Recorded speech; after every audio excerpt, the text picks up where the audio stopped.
Hello everybody, my name is Wes and welcome to the 47th, maybe, edition of the BS Podcast. This week, we have everyone's favorite interim co-host. Please say hello. Hello, everybody. And I have brought in a guest. It's just us girls. Just us two, you know. We couldn't get a guest, but Part of me really wants to call out who the issue child was, but I think that's very rude and unprofessional, so I will refrain. fuck you, Billum. Fuck you, Billab. He will not listen to this, so it's no worry. But if anyone talks to Billab, have him listen to this first part so he knows. Fuck you. Yeah, definitely. He will be on shortly, I'm sure.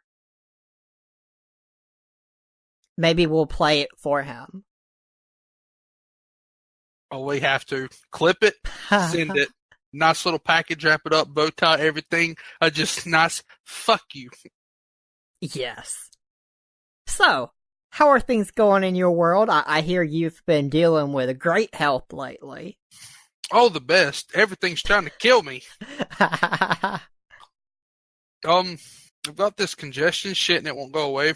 I think it's a cold that's set up. I don't think it's actually bronchitis just yet, but I feel like if I don't do something soon, it might set up into it. It's like it's in my chest. It's causing me to cough. It sucks ass really bad. It's really not a fun time. Okay, now let me pitch this to you. This is going to be very insensitive, but I think you'll appreciate it. Okay. So, I think you should just not go to the doctor, let yourself get bronchitis, and then on the podcast, regardless of who the guest is, we can recreate Ain't Nobody Got Time for That, except you'll be playing the role. If it doesn't kill me first, that sounds like a good idea. I think it's the best idea. This is totally the idea to go with. Yeah, it's definitely 10 out of 10 quality. I support it. It may not be the best for my health, but I support it.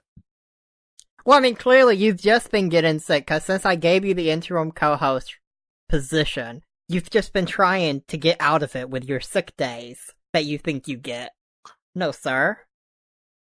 Hey, I've been here for everyone. Even that night I was almost drugged out the ass, I was still here. I didn't talk much, but I was here. Was that the Flux one? I think it was the one before, maybe? I think the one before Flux was the one you weren't on. Actually, you know what? Now that I think about it, yeah, the one before that one was the one that I couldn't make because I was actually really drugged up. And I simply was not able to make it that night. I had Mucinex D, Tylenol, Benadryl, Rexall, and there was two other things in my system going all at once.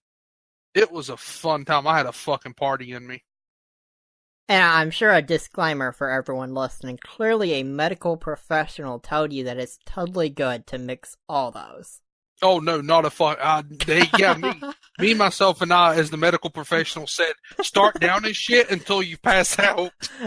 Fuck. Pop What a strategy. Pop pills down bottle until you're down. What a plan. Clearly 10 out of 10. Works every time.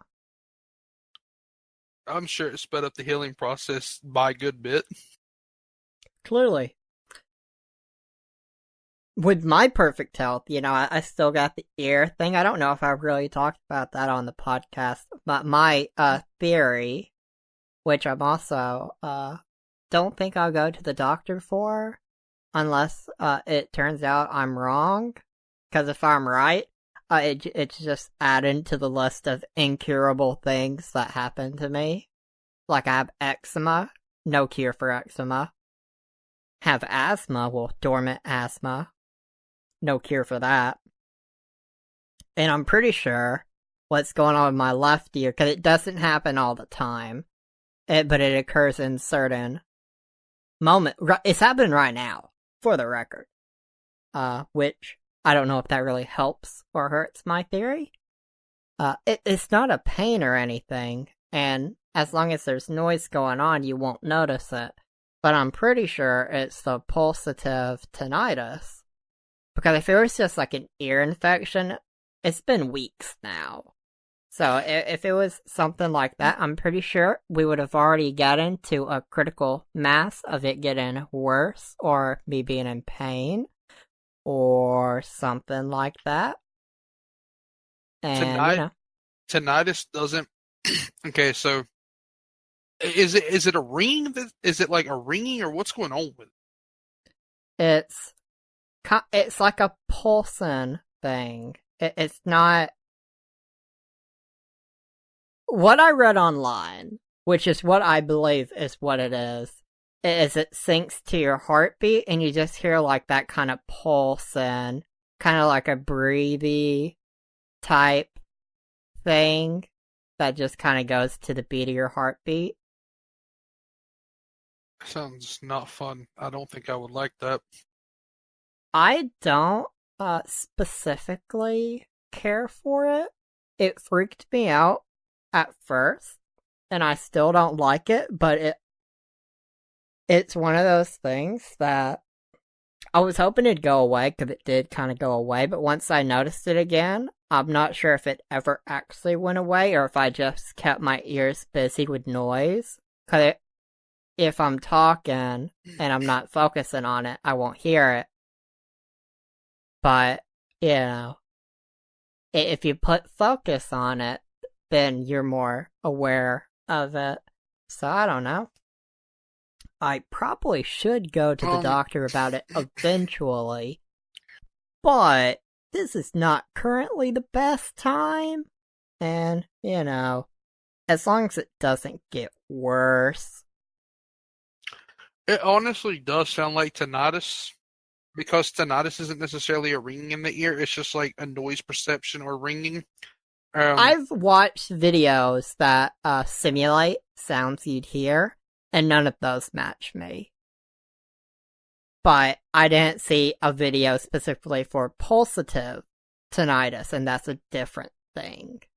It was a similar thing, but either way, if it is tinnitus, if it's true, regardless of what kind, it's incurable.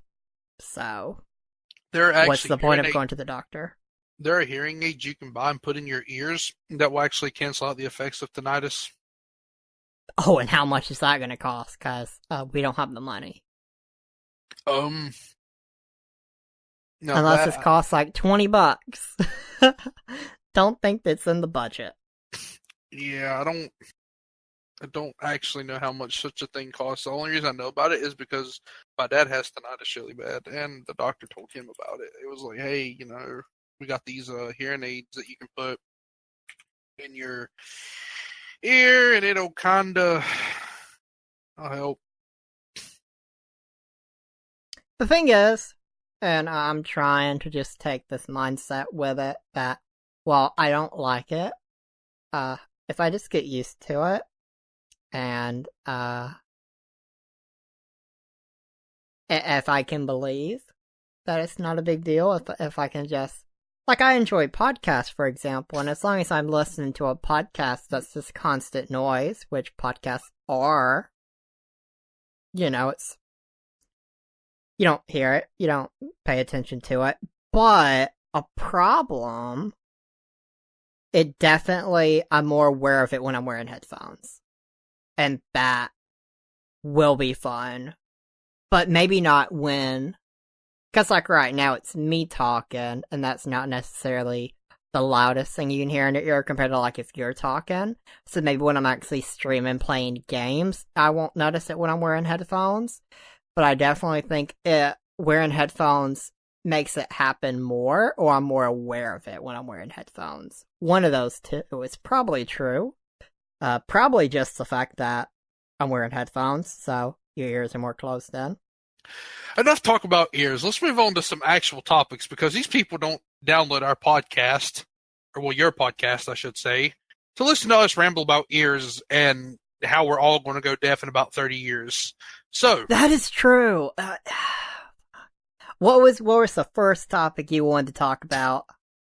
Let's talk about Pokemon, the national dex, and why everybody is pissed off at Nintendo, shall we? Alright, so there's more that you may not be aware of. Because there's the first piece that I brought to you. Because I, for this episode, for the record, I brought in more general topics for people to pick from, so it wasn't just me bringing topic after topic in whatever order I decided was dictated was best. So, the Sword and Shield director, Omori, maintains that the National Dex will not be coming back. He continued that we encourage people to use Pokemon Home to collect their Pokemon from old games there. From there, they might be able to take it to other games in the future. So take good care of your Pokemon because you might be able to go out with them again in the future. And for the record, you have to pay for Pokemon Home. Yes, you do. It's $5 a month, as I recall. And if you suddenly stop paying, you could lose whatever's there. Okay, so the way it works is you put it's like it replaced the Pokebank, or what was the Pokebank. And essentially, what it was is you store these Pokemon in these online things from the actual games, and you can move them to any game that supports the feature. And so I'm thinking this is just a advanced version of that. I'm not 100% sure, as I don't actually use it because I don't want to pay for it. But the way the Pokebank worked, and again, this is, I'm assuming, similar, is on there, whenever your subscription ran out, any Pokemon that you had in there gets deleted. And you lose anything in the bank. You can choose to reopen it at any time, but any Pokemon deleted in the bank, you cannot get back. They are permanently gone. That is quite the thing.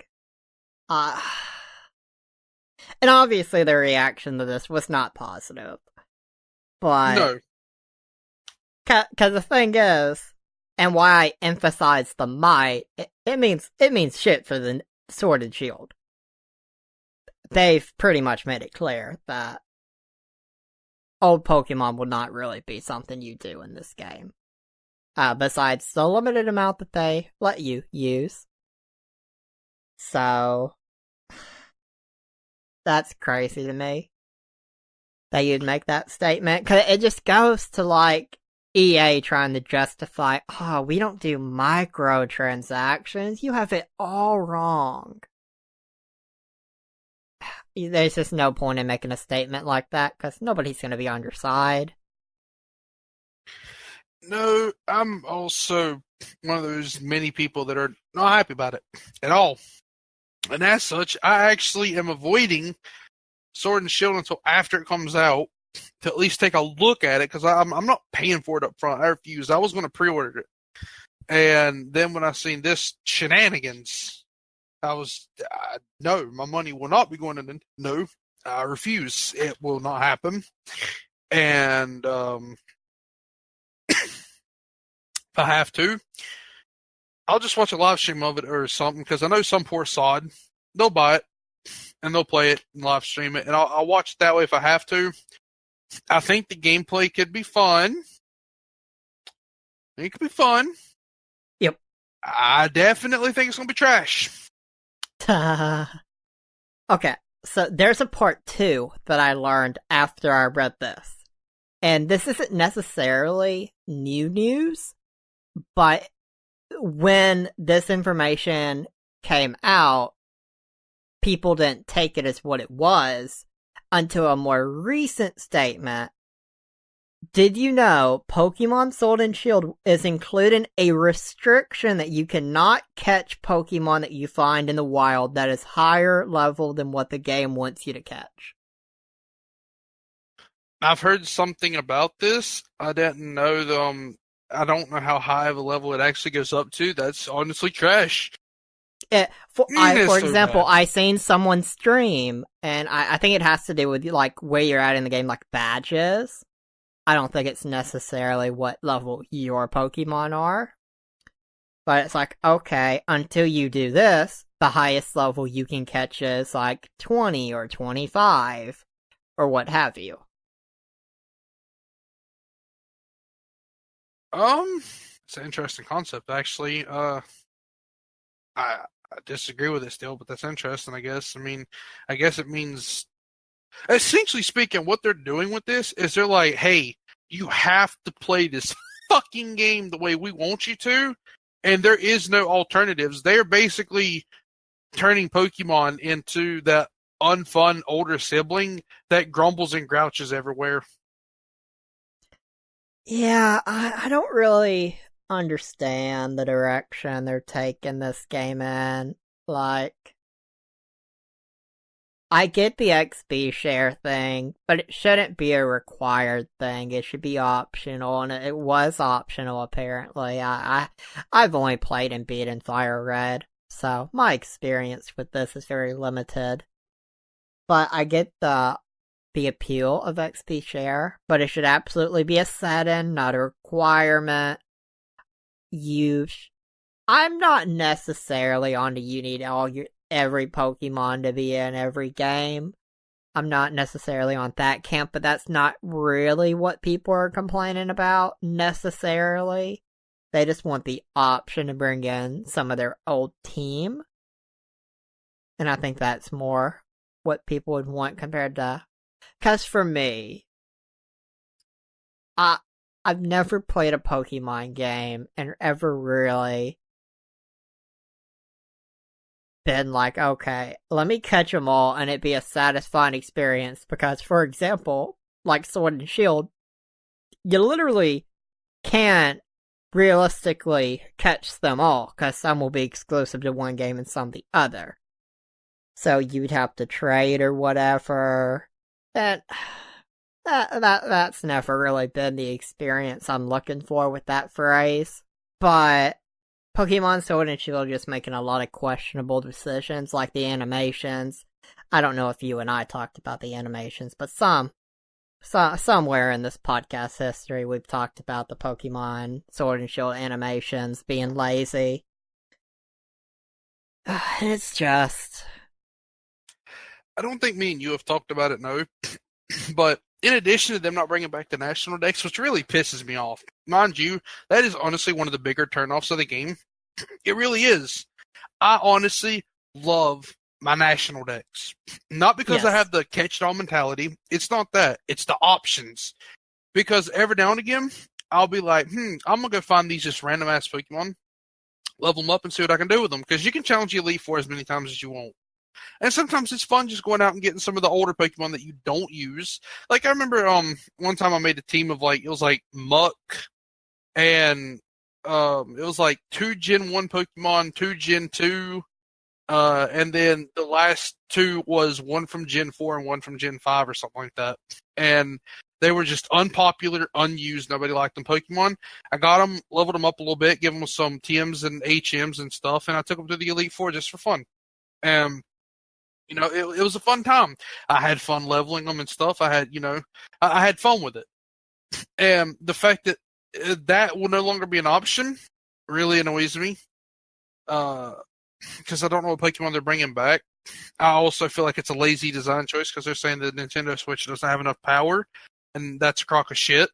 If they can port The Witcher 3 over to the Nintendo Switch, I think that they can afford to bring over all the Pokemon. And mind you, they originally actually said that it was I don't remember which came first, but at one point they said it was like a power issue. The Switch wasn't powerful enough.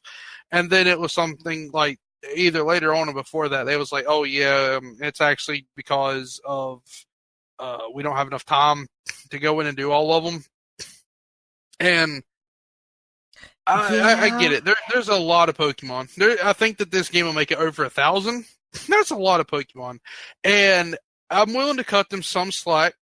But what they should have done, instead of just completely eliminating the national fucking decks like some assholes, what they could have done was to keep the game fresh even, release patches every month or something of the sort. And in these patches or whatever, maybe bring in Pokemon from other regions or something like that, or as many as you could in the fan favorites, and then add them in later on as patches or patch notes and stuff like that, and just slowly add them into the game as you have time to do them. instead of just being like, nah, son, they out. Like that does nobody good. It's made everyone mad, and myself included. And then they removed old features. They got rid of the Mega Evolutions. They got rid of the Z-Moves, which no one give a shit about them anyway. But who cares? They took them away, damn it. It's the options. We didn't want them, but you took it away, so fuck you. Exactly. Nobody wanted them, but they got rid of them. Now we want them. I don't understand that. But the Mega Evolutions, everybody loved Mega Evolutions. They were top notch. I love Mega Evolutions. They were fantastic additions to the game. I get rid of them too. That fucking got my pennies in a wad. Honestly, between the National Dex and them removing Mega Evolutions, it really made Sword and Shield a turnoff. I was pissed. I absolutely don't blame you. Sword and Shield, it's just... I wish they weren't making moves that were irritating people, but I'm curious, when the game releases, will they turn it around?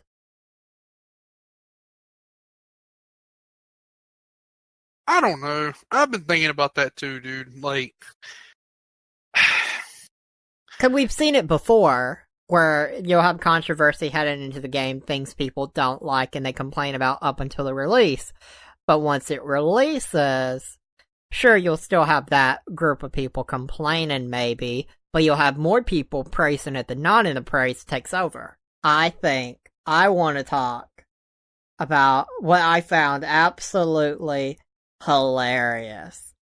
For you, it was China fears video games or whatever I summarized it as, that I thought was kind of funny. So, China fears young people are addicted to video games, and they're now imposing a curfew. The official government guidelines will be applied to all online gaming platforms operating in the country, most notably Tencent, the world's biggest gaming company. And under the new rules, gamers aged under 18 will be banned from playing online games between 10 p.m. and 8 a.m. On weekdays, minors can only play for 90 minutes, while they may play for up to 3 hours per day on weekends and public holidays. The guidelines also place restrictions on the amount of money minors can transfer to their online gaming accounts. Gamers aged between 8 and 16 years old can only top up to $29 per month, while the maximum amount for those between 16 and 18 is $57. So, I always enjoy bringing these China topics to the podcast just because I don't give a fuck what China thinks. China number one. China number one. But I absolutely... This is just their next thing that it's so terrible that I just have to laugh. Can you believe this? Honestly, this isn't the first time I've heard of it. The first time I heard of it, I just kind of laughed a little bit because China's stupid. Amen.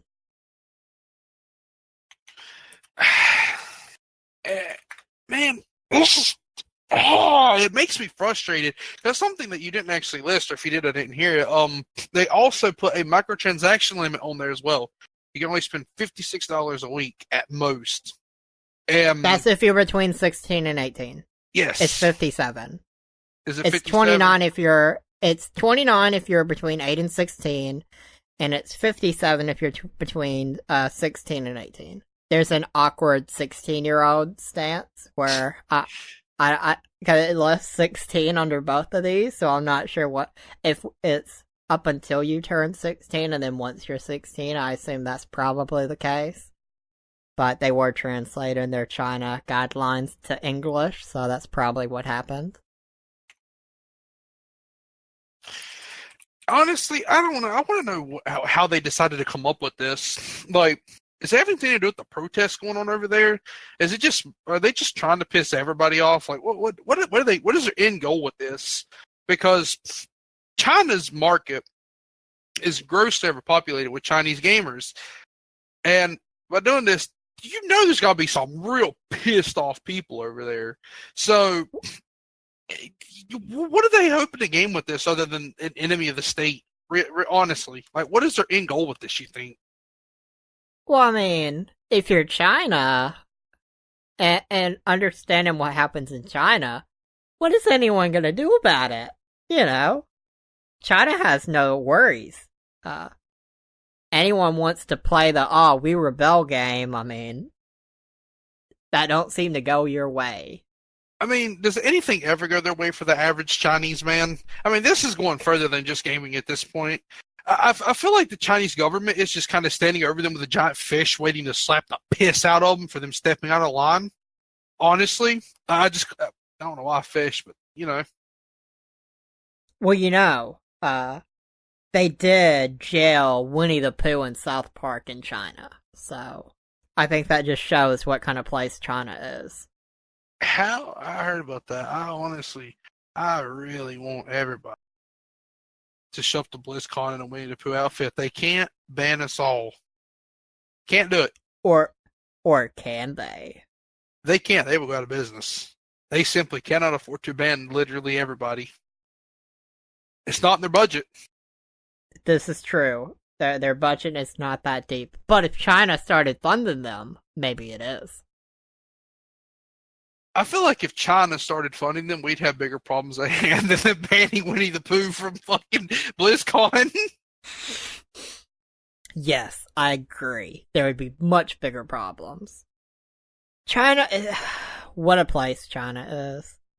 Up there with the worst places I hear about. Not when it comes to killing people, but when it just comes to China's way or the highway. Except that highway is no good.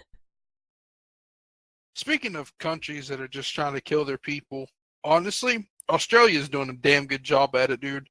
Like, my friend that lives there, she told me it's been like 109 plus degrees every single day. I don't know about you, but 109 degrees. No fun. That's too much. That's too much. I absolutely agree. That is way too much. Like, their country's trying to literally cook them alive, and you know what? They're just letting it happen too. I mean, clearly they can't get like squirt guns and squirt the sun away, but I mean, they could choose not to live there, like boycott the place or something. I don't know. I wish it was that simple, you know? If we could afford to move somewhere better, I think most people would move somewhere better than they are right now. It's all about having the budget, you know? Greed runs all. We have currency and nobody has enough except for the billionaires and some of the millionaires. Sounds, I agree with that.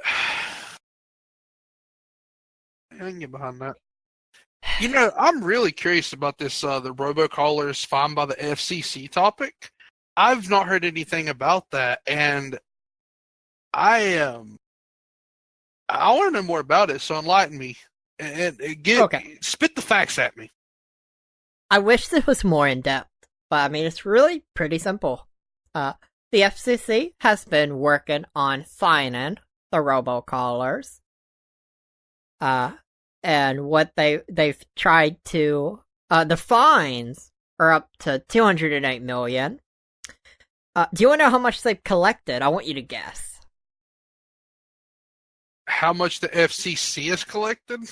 Out of the $208 million that has been fined for robocalling, how much of that do you think has been collected successfully? My money's on, at best, maybe 100,000, if that. It's very low. It's a very low amount. Man, you're pretty hopeful. Yeah, you know the actual number? I'm guessing it's 0. It's not 0. It's above 0, but you estimated way too high. $6,790 has been collected.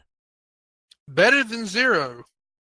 Better than zero. Not any bit close to 208 million. No, they got a ways to go. Just a little bit. Yeah, just a little bit. I mean, it's like they're on training wheels right now, and they're falling a lot currently. But once they learn how to ride their bike and flying the robocallers, you know. Are they going to go after the other types of spam callers as well? Have they said, or is it only going to be the robocallers? As far as I know, just the robocallers. One of the issues I've seen that would explain why they've only collected this amount is because if it was corporations, if it was these big companies, it would be much easier to be like, okay, you have this fine for robocalling, and the company can afford to pay that, so they'd have to.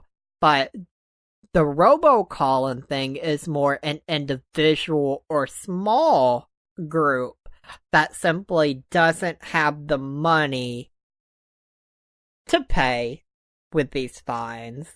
So, you know. So maybe, uh, I know the solution. You're gonna like this. oh, yes, probably. Lay it on me. Alright. So, you need a list of everyone that you find.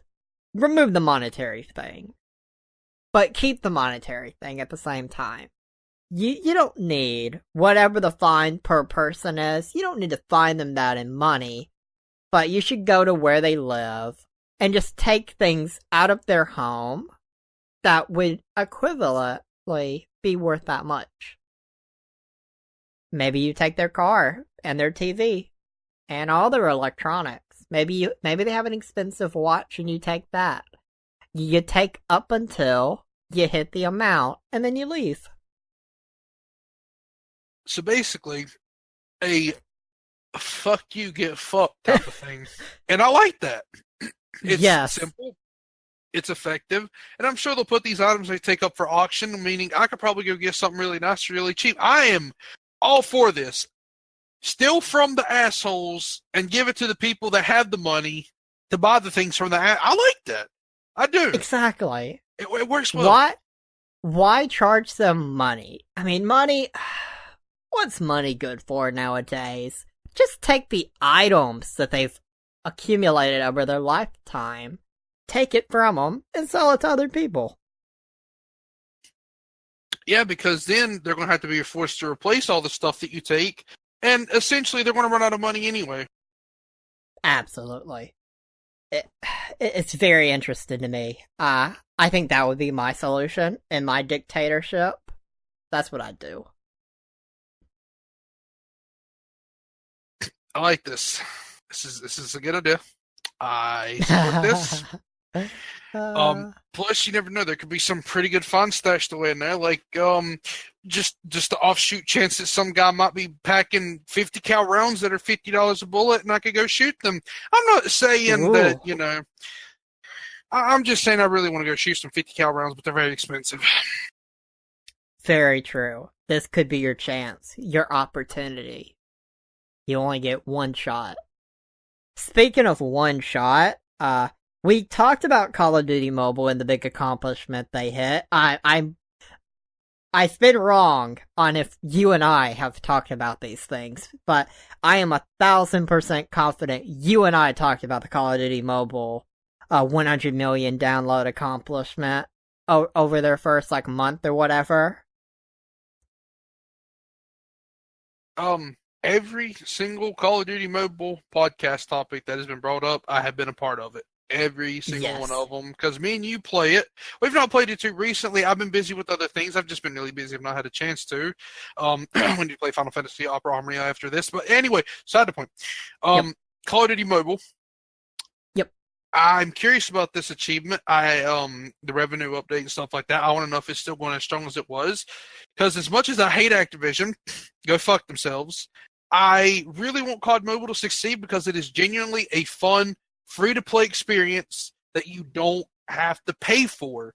in any shape or form to have fun. And there's not a lot of that in mobile gaming these days. There's a few here and there, but a genuine free-to-play, you can pick it up and go with it, have fun with it, no paywalls or nothing. There's not a whole lot of them. So I'm really hoping what you're about to tell me is they're still going strong and they didn't crash and burn. But we'll see. Well, they now have over 148 million downloads, which obviously they're not growing at the same pace they were. But I mean, 100 million downloads in mobile in that short of a time period was not the norm. So there's only a certain amount of mobile players, and I think they're going to keep going. 148 million is not where they're going to cap off at, but they've made $53 million in revenue from Call of Duty Mobile, and I guarantee that is a big profit. That really makes me happy to hear. Honestly, again, I don't like Activision. I don't hate them. I guess it's my earlier statement wasn't fair. I don't hate Activision. I love the Call of Duty games. I love them. They are a part of my childhood. They are cemented in history as having some of the best campaigns for a shooter, in my opinion. They're good. They're just, I love them. I do. I can say all I want that I hate Call of Duty, but it's not true. I don't like some of the older ones, but honestly, if something happens to Activision, something happens to Call of Duty, I don't want that. And as such, I'm happy to hear it. I'm happy to know that they're succeeding. As stupid and sad and as mad as that might make everyone, I'm happy to know that COD Mobile is still doing good. Call of Duty Modern Warfare, done good. It's got a healthy player base. It's probably one of the most liked and most downloaded, most bought Call of Duties in a long time. And I want another one. And, I'm happy for them. Honestly, you'll probably never hear it again, but I am, at the moment in time period, I'm happy for Activision. I'm happy for their success. I really am. Well, I'm just glad that we could cement this moment in history on the podcast forever. Yeah, that's, hell yeah. Time to go there and drink all fucking 4 beers in my fridge. This podcast is now a drinking episode. I'm partially alright with that. I don't really drink that often, and what's in there is Mexican beer. I don't drink. Alcohol and smoking aren't my thing, but caffeine and Dr. Pepper are. So, Diablo 4 will not have an offline mode. All versions are online only. And for context, Diablo 3 was online only for the PC, but it was offline inclusive for consoles. Now, as someone that for the past 8 years has not had full-on internet, just relying on my phone data, I am more sensitive to the online only thing. I am very not approving of it at all. Even when I do get moved and have internet, I'm still not gonna be fully for online only things because I understand how it feels to not be online capable. So Diablo 4 has completely lost my interest, even when I get moved. Just on principle, I don't think I'll play this game. When there's no reason it has to be online only. Like, it's one thing if it's like, oh, Call of Duty multiplayer. Of course you need to be online for that. That just makes sense. Diablo isn't the same in that way. It doesn't have to be online only. So, for them to do that, it just completely takes me out of it, and Diablo 4 can go fuck itself. I'll still end up with Diablo 4. I love the Diablo games. I'm still going to play it. That's very fair. That's really shitty on them. I think it's kind of scummy, but what can we do? I hope it's a fun game, though. But I guess only time will tell. Like I said, I'll end up with it, and who knows? Maybe after I end up with a copy of it and I played it, we can do a follow-up episode sometime way into the future on this very podcast. Absolutely. Absolutely, I completely agree. Also, we learned that it will have microtransactions, but strictly cosmetic. So, that's not really, you'd rather it just be cosmetic than game-changing microtransactions. So, I guess take what you get, I guess. Anything involving microtransactions is super shitty, and no one likes Agreed. them. So, my opinion and anything going forward of this conversation and topic, I'm not gonna be too friendly about it because there's only been probably one game that I played where the microtransactions I didn't really mind it so much, and that's just because it was in the earlier times when cosmetics were or microtransactions were like they were very small. It was in the earlier days of gaming. So I didn't really mind them as much, but now they're so in your face, and they really piss me off. See, for me, as long as it's just cosmetics, I can ignore it and move on. Like, with mobile games, for example, I've not once been tempted by any mobile game to pay any money for it. It just doesn't work for me because I'm very strict with my money. I do not recklessly spend money at all. Any purchase that I want, it takes me up to a month to decide to buy it or not buy it. I am not one that recklessly spends money, and I am not tempted at all by these games trying to make you pay extra, because I've said it before on the podcast, I never agreed with DLCs. I've never bought a DLC specifically. For me, that was just a precursor to microtransactions, and some people agree, some people don't. But I see it as kind of the same coin, just taken to the next step. I kind of like that output. And honestly, I hate to say it, but it seems like these days, the only time I really spend money on microtransactions is mobile games. And I don't really know why that is.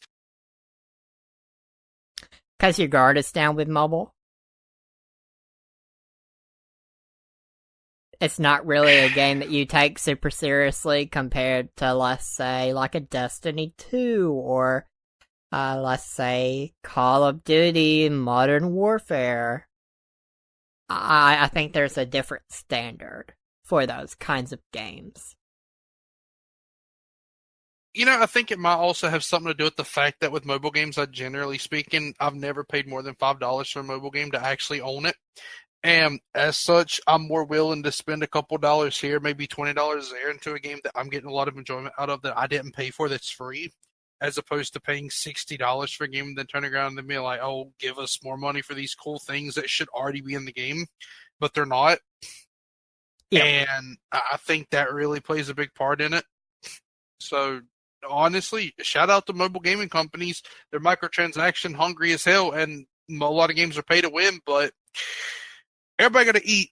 And, I mean, at least the game's free. I do not support people's right to eat. I think people should starve. Russia, Vladimir Putin, has been pushing to get rid of Wikipedia and replacing it with a Russian version of Wikipedia, and they took it to the trial thing to make it into like, okay, should we make the next step and push it forward to be voted on or whatever system they have? And they've taken that step, so yeah, they're working on replacing Wikipedia with their own propaganda full version of Russia Wikipedia. Will it only be over in Russia that this happens, or will it be everywhere? Yeah, that'll just be a Russia thing. Russia's getting closer and closer to a North Korea-style dictatorship with the false pretense that they are a mimic democracy like the U.S. I'm not exactly sure what kind of actual system they're going for, but it's definitely not America. Ain't freedom. So, I don't know. I'm kind of torn on it because I don't realistically know if they actually have enough power to do that over there.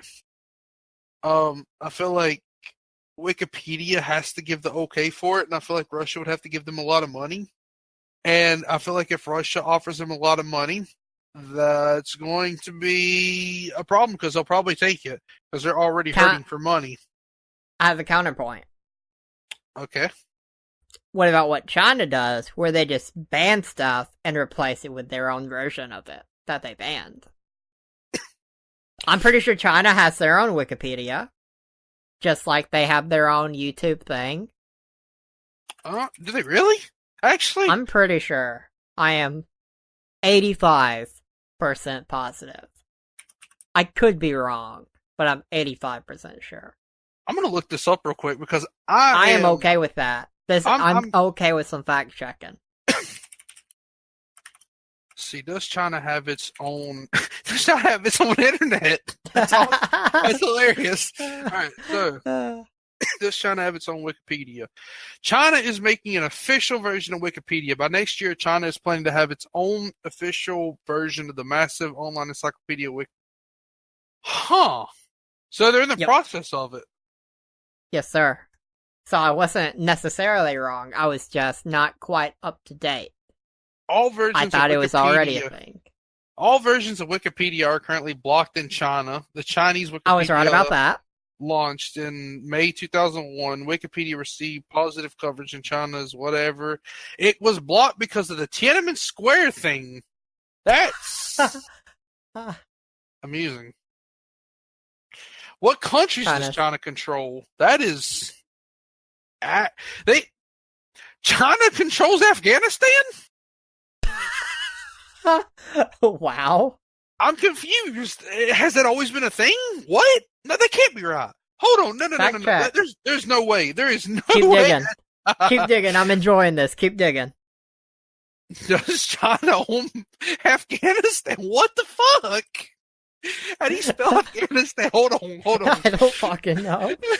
Hold on. We have an American education. Afghanistan is not in our vocabulary. Oh my. Let's see. I'm just going to copy this. I'm just going to paste it because I don't know how to spell it. That is honestly Afghanistan-China relations. Have been mostly friendly throughout history, with trade relations between these regions date back to I don't know what that says, with the profitable Silk Road. I've heard about that actually. Since the establishment of the modern nation of Afghanistan in 1709, relations have been warm and friendly, including during most 20th century. Apparently they have something called the Sino-Afghan relations. I don't know what that is. No clue. Apparently Afghanistan isn't really in relations with China because we went to war with them since we invaded Afghanistan with all of our America power. And America! Apparently Chinese political involvement has been somewhat limited over there, it says. China's influence in shuttle diplomatic role in Afghanistan has also been growing over the years. And apparently China's trying to broker peace in Afghanistan. What the fuck? So they don't own them, apparently. That's wild. I'm glad we went down this hole. This was an A+. Dude, I was not expecting that to pull up or whatever. It's like, oh yeah, what all does this own? You know? Afghanistan, what? Where the fuck? Like, ain't no way. Just Afghanistan border Russia. Russia has international borders with sovereign states, including 2 with maritime boundaries with U.S. and Japan. I thought for a second that I was about to say that Russia was a boundary with the U.S. I was about to be like, what in the fuck is going on, dude? Like, the land masses have been moving at speeds that I didn't know. Wouldn't that be crazy? Just all of a sudden, we wake up one day and Rush is right beside of us, literally. Yes. That's amusing. That's Well, Trump and Putin would be able to engage easier. get engaged. Yep. No, he likes Boris Johnson too. And Kim Jong-un. He loves all of those men equally. You know, yeah, he does. I don't. Well, Melania's just a cover-up for Trump's true love.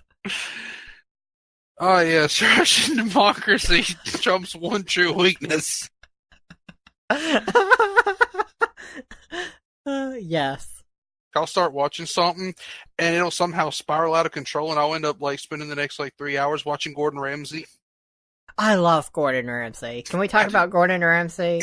Oh, dude, I'm so down for that. He's like, as a like up and coming, inspiring chef. Dude's like one of my role models almost.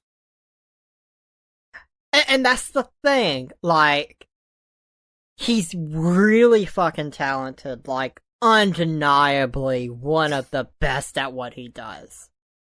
He might be the best chef ever. Maybe. And there's a legitimate argument for that. But the fact that he can do that and then do the TV thing and form that perfect balance of the TV personality you need to be entertaining and get views. Gordon Ramsay. 10 out of 10 entertainer. And 10 out of 10 chef, apparently. Have you ever seen him when he goes undercover? And yes. Have you seen the one where he went undercover and entered a cooking contest and lost? I've heard about this. Yeah, there was this little old grandma, and to be fair, she had the age experience. Yeah, definitely. She hit him with them fucking granny food experiences, dude. He didn't stand a chance. She had a lot of time to experiment. Ramsay's still at most in his 50s. But I guess more in his 40s. But he may be 50, I don't know. How old is Gordon Ramsay? I don't know. This is something else you should look up. How old is Gordon Ramsay? Perfect. Dude, like, I don't know how old he is because I'm looking now, but you know, it's one of those things where it's like, so it's like the man don't look old at all. No. He's 53. Damn. He don't look it. He looks good for his age. I also like watching him prep food blindfold. I enjoy, cause I watch like MasterChef. I don't watch MasterChef Junior cause I'm an asshole, and the fact that he doesn't yell at the kids and make them cry, is not entertaining to me. So I don't watch MasterChef Junior cause it's not what I enjoy of Ramsay, but I enjoy like MasterChef, Hell's Kitchen. I enjoyed Kitchen Nightmares when that was a thing. What was the recenter show called that they did earlier this year? That was similar to Kitchen Nightmares, but it was just 24 hours. Whatever, that doesn't really matter. But like MasterChef is when you'll get to see it more, where it'll be like, okay, this is your challenge for today, and then he's talking about the challenge as he's doing it himself, and he just does it with such ease. Yeah, it's honestly insane watching the man cook. Absolutely, he just does it so effortlessly. He can do it blindfolded. I've seen him do it blindfolded. So my friend here, I really hope she doesn't watch this. If you do, Liz, I'm sorry. But she's just told me that she thinks peanut butter and chocolate don't go together, and I am shaming her. I agree with her. You do? What is wrong with you? I don't like peanut butter. Okay, that's fair. That's fair. I don't like beans either, and it's kind of in a similar category for me. They both, well, peanut butter more puts a literal bad taste in my mouth that I don't like. I don't like the lasting effect of peanut butter in my mouth after you've already swallowed it and stuff. And this sounds very dirty. I'm okay with that. But it just doesn't. It doesn't have a good aftertaste. And it just feels like for the next 15 minutes, it's just, it's not good. It also dries my mouth out, and so does beans. Also does that. Doesn't matter what kind of bean, all beans do it. And I don't know if everyone's mouth gets dried out by beans, or if there's something that makes me a special snowflake that causes my mouth to get dry when I eat beans. So I don't eat beans. You know. I don't know. I don't think I've ever really heard of that. I think it's a you case. I could be wrong. They could. Yay. Yay me. So my friend said, when will you post this podcast? I want to hear it. So. Oh, you're in trouble. Yeah, I am in trouble. I'm on your side, Liz. I am in trouble by Miss Liz. Oh dear. Okay, well. Death Stranding on PC will launch simultaneously on Steam and the Epic Game Store.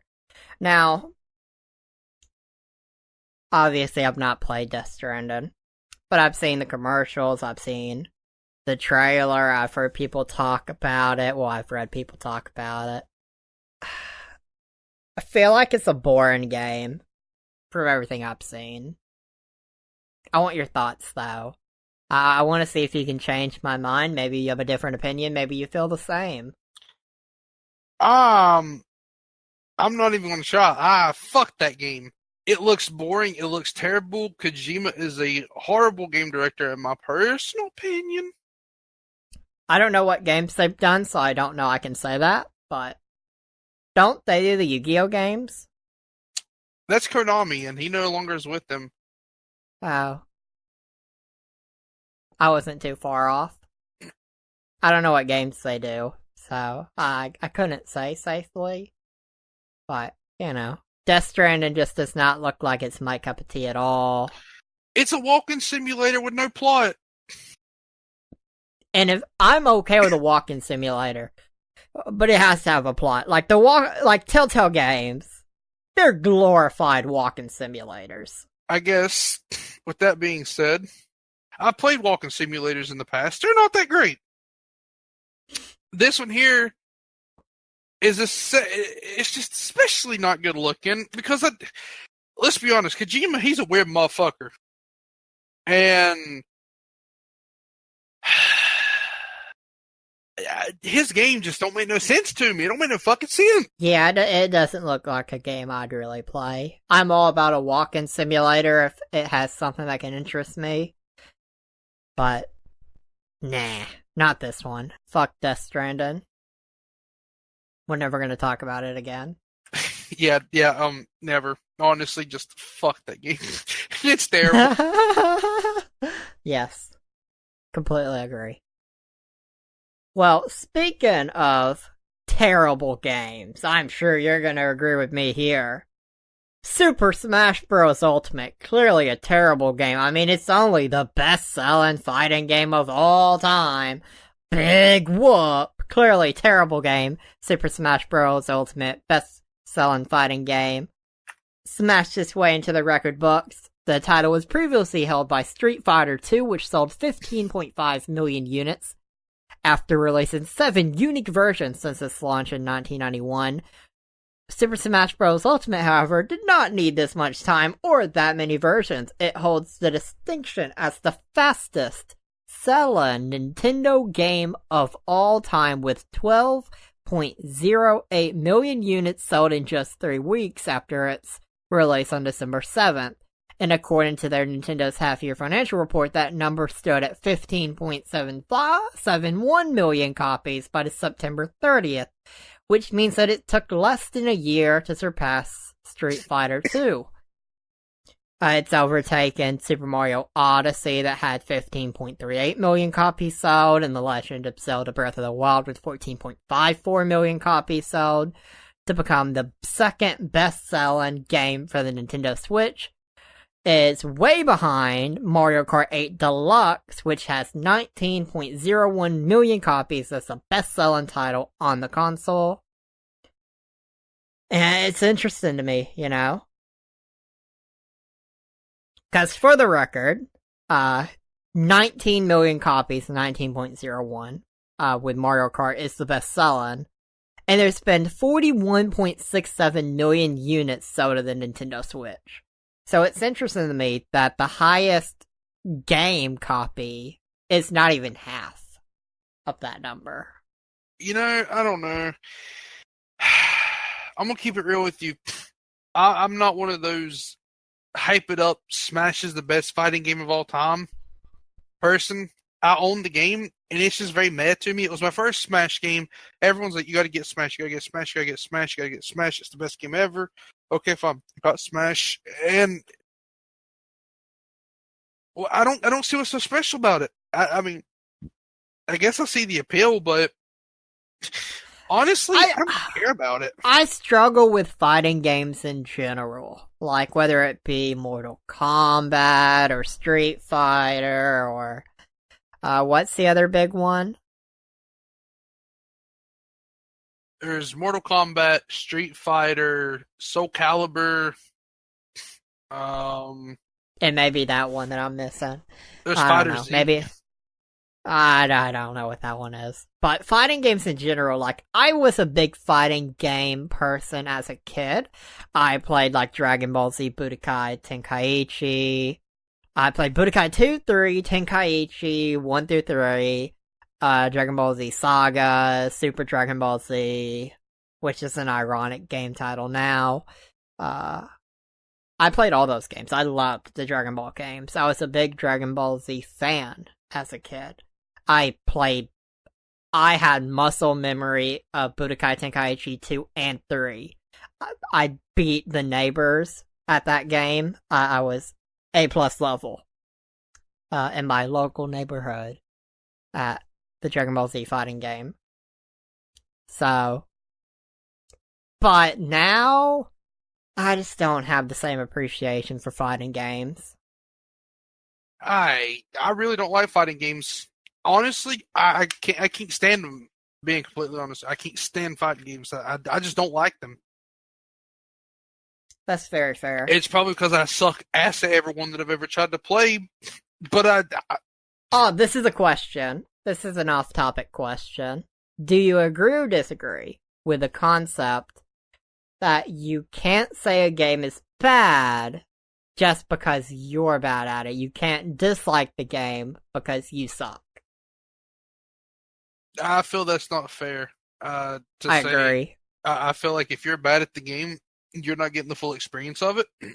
And to me, the people who are like, "Oh, this game is bad," when they're bad at it, them being bad at it, not being able to fully play it, fuels a lot of the emotions, and it hurts their experience. Because 9 times out of 10, if you're decent at the game and you're able to play it without much trouble, you usually have a chirpier tune towards it.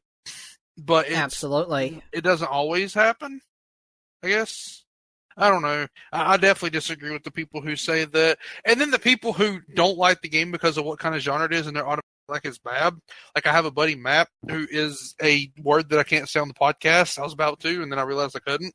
But he's that word. Yeah. And so he absolutely hates.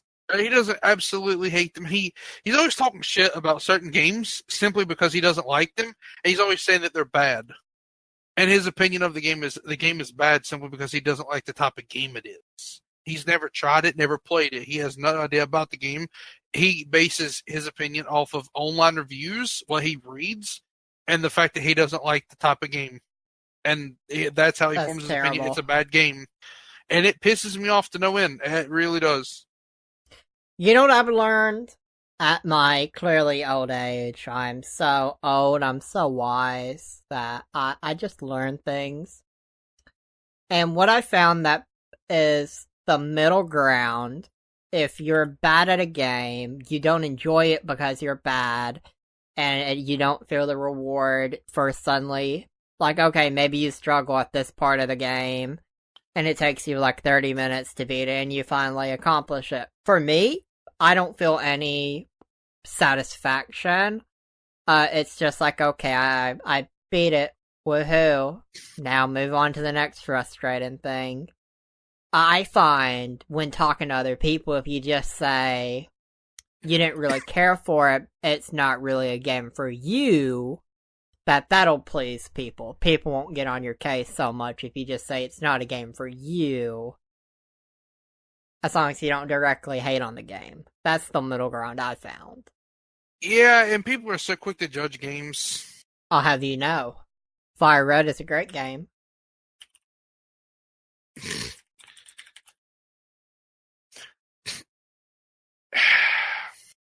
You say Fire Red?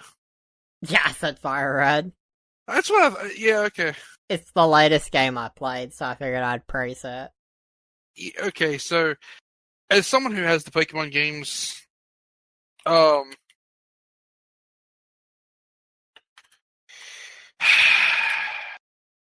someone who is Pokemon is a big part of my childhood.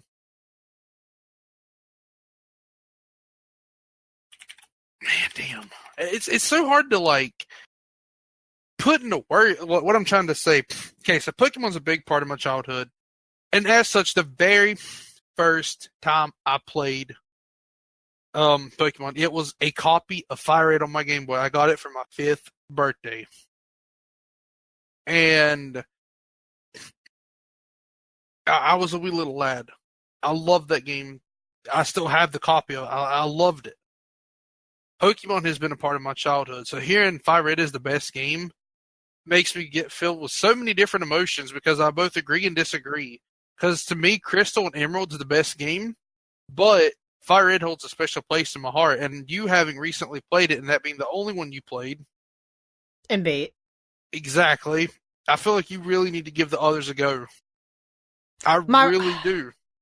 Pokemon Crystal suffers from the same thing like the Elder Scrolls 4 suffers from. That when you play Skyrim as your first Elder Scrolls experience and you're young like me, and then you go back to an older game that frankly looks bad, Oblivion, it's not the worst looking game on the planet. But like even Fallout 3 is a pretty big improvement compared to Oblivion. I'm perfectly okay with Fallout 3's visuals. That's 100% okay with me. But Oblivion, it's just a struggle. And I feel that same struggle when I go back from Fire Red, which was my main experience, back to Crystal that doesn't quite look as good. People don't really play Pokemon for the visuals, though. I mean, honestly, I would say try. After this, I'll have to see if I can't hook you up with some stuff and see if we can get you a better experience to you because I have a version of Crystal I think you might enjoy. It's a modified. It's called Liquid Crystal. I think you'll like it. And I'll see if I can get you my copy of Pokemon Emerald as well. Sounds like a plan. What topic would you like to go to next? That's actually really good. You know what? Sticking to the topic of Nintendo from not too long ago, would you ever see yourself actually getting a Nintendo Switch? Do you see yourself would you ever consider buying one yourself to actually play and see? I'm unreasonable with this. I feel like for me it's reasonable, but the main reason I would want a Nintendo console is I would want to play the Zelda games, the Pokemon games, and the Mario games. I want to play all those. And by play all those, I don't just mean the current ones, I mean all of them. So if you could put all of those games in one console, I would absolutely buy that. But that's not gonna happen.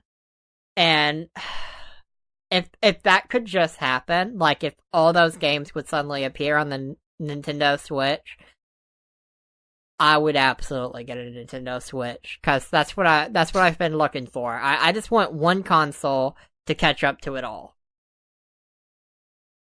That's fair. And I'm the type of person that's like, okay, with a YouTube channel, I have to go back to not necessarily their first video ever, but like pretty early on. Like Brooklyn Nine-Nine, I have to start from the very beginning and watch it all. With video games, you gotta play the first one, even if it's not, you don't have to. There are exceptions there, like with Skyrim, because I didn't really have an opinion on the Elder Scrolls games before that. But that's just where I kind of am with it. And I think I've been consistent with that for a good year. That's what it would take for me to get the Nintendo Switch. Is if I could just get my Zelda, Mario, and Pokemon catch up all in one console. And I think the Switch is absolutely the best console I've seen. I think it's better than what the Wii games had. Because I did own a Wii, but that didn't. No Pokemon games, so that was a handheld thing. There was a couple Mario games, but I didn't own them, and I didn't own the Zelda game. So me owning the Wii, the games I had, absolutely useless in that context. I think I had Super Mario Bros. For the Wii. I had that one. But the Wii wasn't the console to catch up on. But the Switch is both the main console and handheld console, really. So, if they could just do that. I think if I got, like, the Nintendo Switch and maybe the 3DS, I'd be able to catch up for the most part. I know there was two consoles at a time. I don't know if it was like the Wii U and the 3DS, or there was some two console combination that I could pretty much catch up on those three games on. But I don't want to do that. I'd really just prefer it be one console. I get it. I totally get it. And my Switch was a gift. Yeah. And honestly, if it hadn't been a gift, I don't know. I don't know if I would have actually got one myself. But see, my thing is, I enjoy the fucking games on it so much, dude. They're so good. It's like I never would have got to experience them if it hadn't been given to me as a gift. And yeah. So it's like, because before I got it, I was always on the fritz on it. I was like, I'm not going to get one. I'm going to get one. I'm not going to get one. You know, blah, blah, blah, blah, blah, blah. I was at war with myself for a while. And then my mom was like, what do you want for Christmas? I'm like, I don't fucking know. She's like, all right, bet. Got me a fucking Switch with Breath of the Wild. I played it. And Breath of the Wild was, it's so good. It's so good. It's so good. And so what ended up happening with that was I fell in love with it. I was like, man, what other games are on this shit? It's like Octopath Traveler, Mario Kart, and now I have Fire Emblem, and you know, an assortment of other games. And I played them, and they're all so fantastic. The stories they tell and stuff like that. And it's like, I get what you're saying, but at the same time, the stories and games on it are so good. I feel like you're really hurting yourself by not actually getting one. But I was just honestly really curious of your opinion, and if you would ever consider actually getting one. And my answer would probably change if I had more income to spare. The not so secret thing. I made 70 cents this year. That was my total money I made for 2019. That number won't change. at this point. But I made like 77 cents, maybe? I made like 70 cents. So, I'm not racking in the money currently. I feel it. I only made $60 this year myself. And that was because my buddy took his Xbox apart and couldn't get back together. And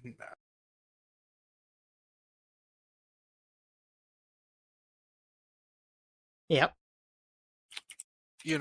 I put it back together for him, so he paid me. Went about our day, but I'm telling you though, the podcast is step one. We're gonna make money off this podcast. Absolutely. You think so? Absolutely. As long as we keep taking care of it, I keep carefully editing out for the next couple months. This podcast guarantees going to be like 15% better once I get moved, just for the fact we won't have these interruptions, and things will just flow better, and it'll just be a lot better once I get moved. But like the podcast, like for this month, for example, I think it's at 54 downloads already for the month.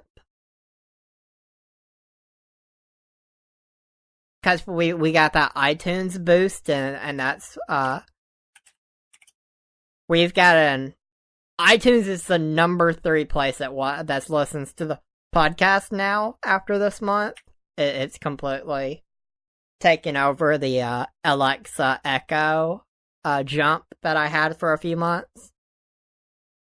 Mm-hmm. Because it's Spotify's number 1, then it's Apple Podcasts, now it's iTunes in 3rd, and Alexa/Echo in 4th. That's the top 4 places people go to listen to the podcast. And I mean, honestly, like, in the next few days, we're going to hit 300 downloads. And we just hit like 250, like, not even a week ago. So, yep.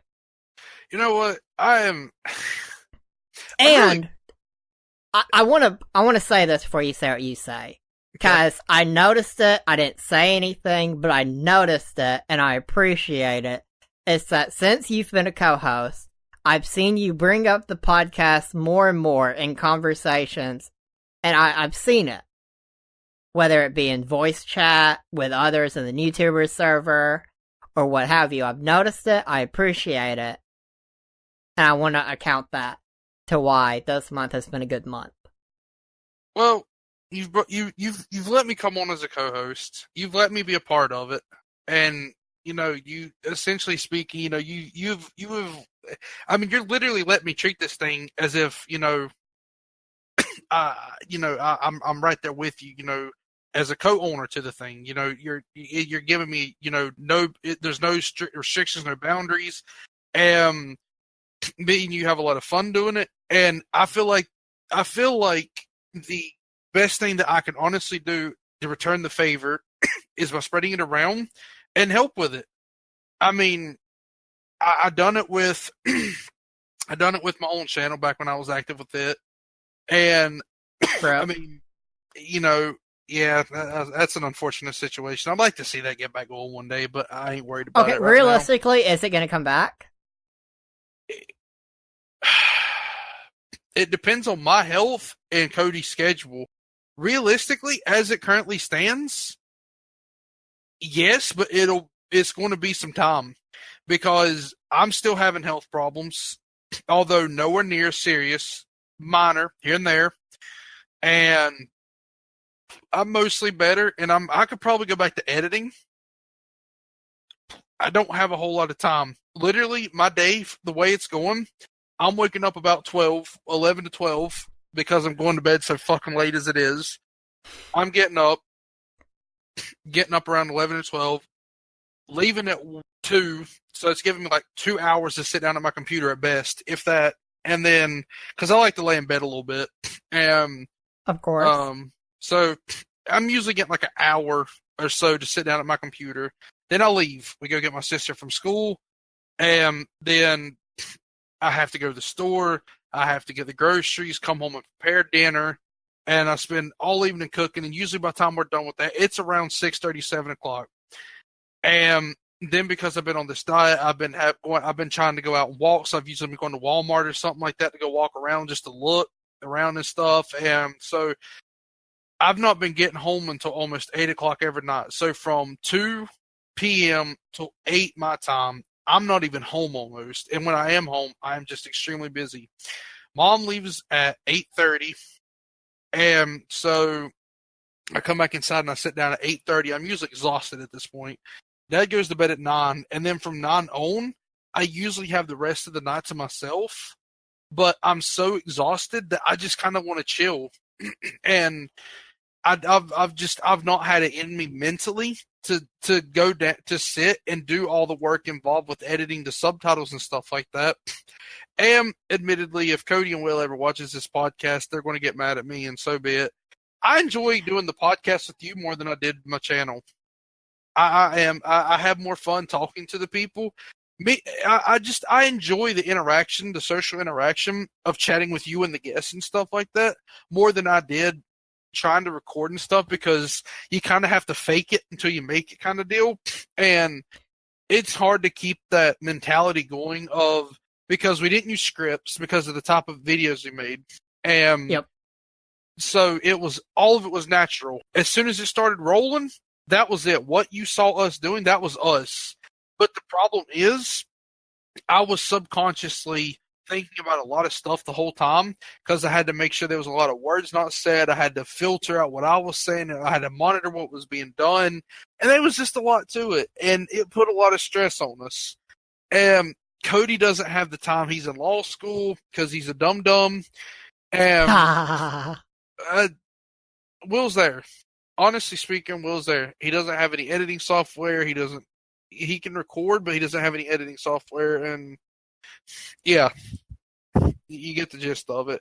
Yep. So will it come back? It will be, but it's going to have to be when Cody has more time and I'm just more mentally able to do it, because I've been under a lot of stress here recently with health and doctor bills and other things. And the channel as it stands is just, it's not on my mind. I'm not worried about it. Hashtag get better, Infu. Appreciate it. But I mean, yeah, you brought me on as the co-host, and I mean, you pretty much, I mean, you're pretty much treating it, like I said, as if I co-own this thing. I mean, obviously it's your podcast, and I'm just along for the ride, but you're not making it seem like that. You're making it seem like you genuinely enjoy having me as a co-host, and I am actually your genuine co-host partner. I secretly hate you all for the podcast. I'm just a great actor. Oh, that's fantastic. You wouldn't be the first person, trust me. Right. But the least I can do is tell people about it. I have actually told several people about it now, and I actually know 3 of them who has personally went and downloaded our podcast episodes and listened to them and spread the word around inside their guilds on the games that I play. Believe it or not, on the AFK Arena game that I play on my phone, the BS podcast is actually a fairly known thing amongst a few different guilds, because I'm fairly active on that game. And I have spread the podcast around, and it has gotten spread around in at least, I know, 3 different guilds. And each guild has at least 40 members in it. So they may not be downloading it, but, I mean, they're at least checking it out. I know that for a fact. And that's the thing, like, once that word of mouth gets out there and it spreads even to, like, a group of 40 and only a few of them check it out, if they enjoy it and they talk about it to other people and that spreads, over time that just builds up and up.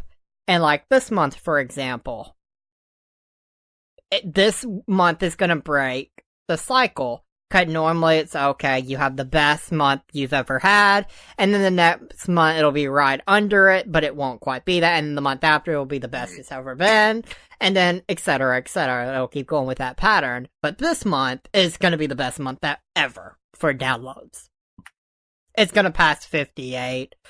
I mean, it could have already passed 58. It probably hasn't yet. It was at 54. It may do it tomorrow, or probably more realistically when the podcast releases. But, it's been an interesting month. My goal was 400 by the end of the year, and after this month, assuming this momentum keeps going, I think we'll definitely hit 400 by the end of the year.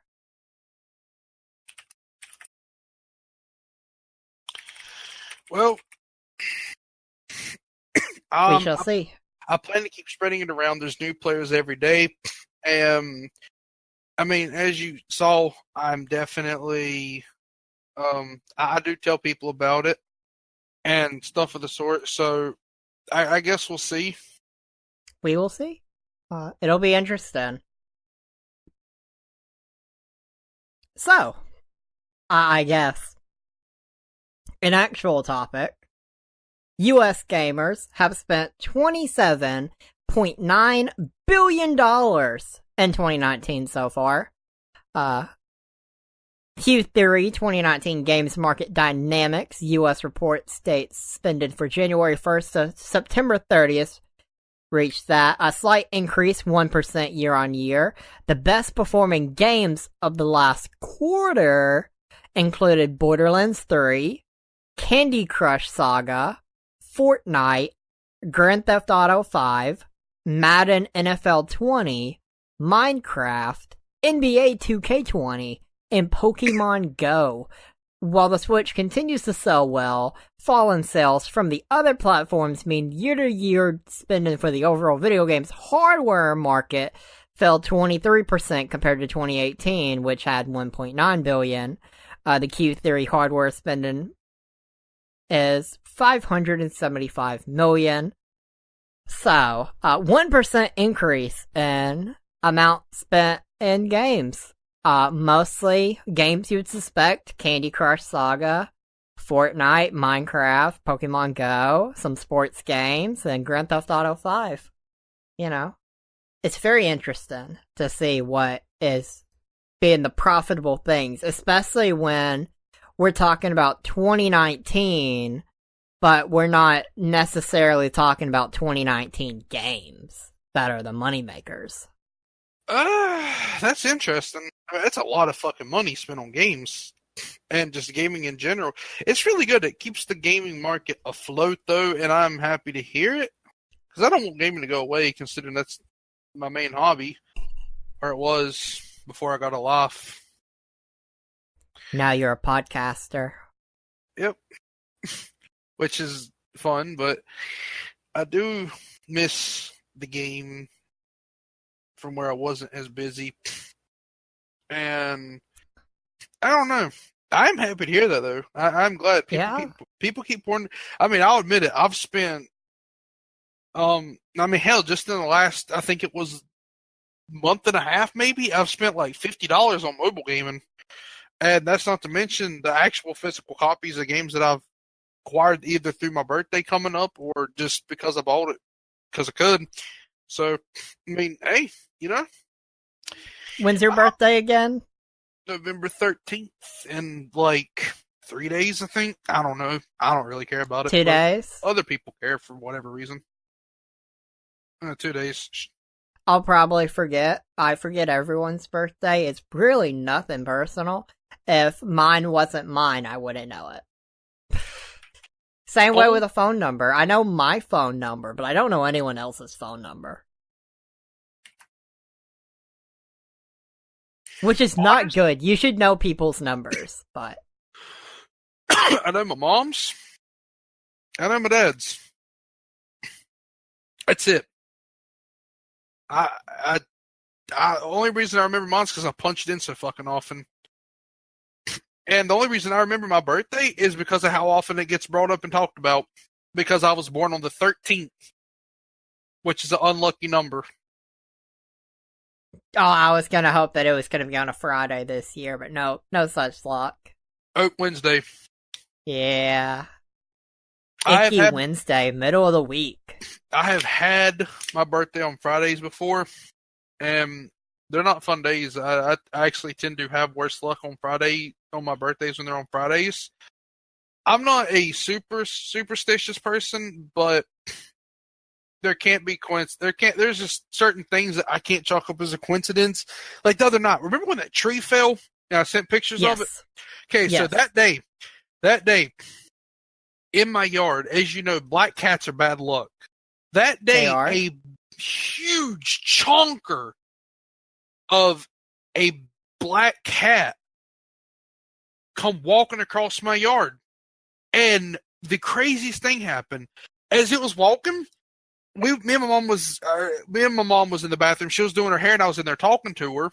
And I'd seen the cat out of my room, so I went in the bathroom to talk to her, and I was watching the cat, because she's spraying her hair, spraying, poofing it up and shit like that. So I was just standing there at the window, and the cat, as it was walking across, fucking stopped and looked in at the goddamn window at us, and just stared at us for no reason. And then later that night, that tree fell. I ain't no fucking way that's coincidence. That's fair. I don't know if we've talked about this, but do you also believe in the paranormal and stuff like that? Where do you go with that topic? Dude, I've actually seen ghosts. I 100% believe in them. There's a story. My neighbor across the road. Do you believe in the paranormal? Let's hear your side of the story while I type this away real quick.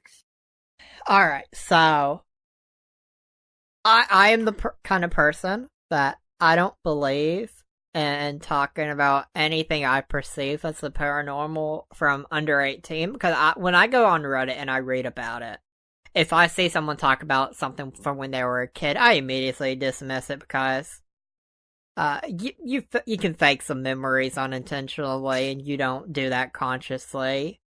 So I generally just dismiss that stuff, and I dismiss my own as well. Cause I do have one, but it's such a thing that I could be falsely remembering, honestly. So I don't even really care to bring it up, cause for me, if I heard someone say it, I just believe it was a fake memory, either way. But do I believe in that kind of thing? It's really interesting. I watch shows like Ghost Adventures, which is more entertaining than anything else. Zach Bagans is a diva. And you'll know that just from watching a few episodes. He's absolutely a diva. So it's just entertaining to watch. But I'm intrigued at the concept and the reality that it could be a thing. But at the same time, I just wish we knew more about it. I'd love to learn more than what I already know. But there's not really those answers out there, really. Just speculation. Do you remember that night that we was talking about the can of Cheese Whiz? Yes, I remember this conversation. Yeah. In addition to that, there was another story I didn't tell you and Mikey that night. Okay, so I might have, I don't fully remember, but my neighbor across the road when he was little, he had a sister who got hit by, their parents hit her in a car and it killed her. Okay?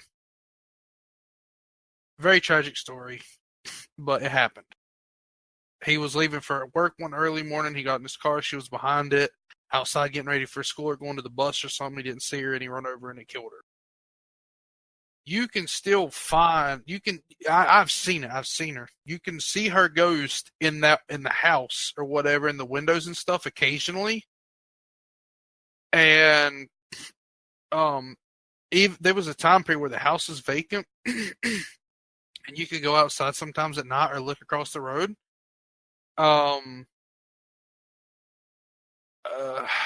You could see her in the windows and stuff, and the house was completely abandoned. So the fact that there was a little girl image in the house, and mind you, in the different windows too, like you can see her in different rooms, but no one lived there. To me, there's something adding up about that, because it was at the time completely vacant, and yeah. Yeah, that is. It's interesting. And, like, watching Ghost Adventures, for example, which, I mean, people can say paranormal shows on TV are fake, and they're absolutely, subtle things are done for viewership. That's absolutely true, no matter what show it is. Even Ghost Adventures that people say is a step above like what Ghost Hunters used to be. Ghost Hunters simply fake stuff a lot. They did that a lot, regardless of if you were entertained by it or not. They just did. Uh, but it's interesting to see the various things and know that it's not all false, and that a lot of it is true. And just trying to comprehend how it's possible. Have you noticed certain content creators, in a way to not get demonetized, have started bleeping out them swearing? Yeah, I have. We actually tried doing that. It didn't work, but we tried on our own channel. See, for me, I feel like I don't use profanity super often. Like, there are a lot of people that are a lot worse than me. I don't use it every other word. But I cuss I'm like not a against sailor. profanity at all. Yeah. Profanity to me, the podcast is literally BS. Yeah. Like, regardless what you think BS stands for, in the end, it's abbreviated BS. Yeah. So, the most common form of BS is some bullshit. So, I mean, uh-huh. So, regardless of how you feel about profanity, I feel like I'm pretty pro profanity as long as it's not like, man, I fucking hate every fucking thing about this fucking thing. Mario fucking Kart, fuck shit. yeah, I agree. I couldn't do that now. That would be funny to bleep though. Be kind of sounding like someone trying to punch at a phone number. Beep, beep, beep, beep, beep. That'd be great. Oh, I know you were considering starting the podcast off with us, and we haven't gotten to it yet. BioWare teased Dragon Age 4. They tweeted out, and I changed some of the words because we're kind of a week late. But November 3rd marked 10 years of Dragon Age. This year they're excited to join the community's party on December 4th and celebrate a decade together in the world we all love. See you on December 4th for Dragon Age Day, and instead of age with an A, it's age with a 4.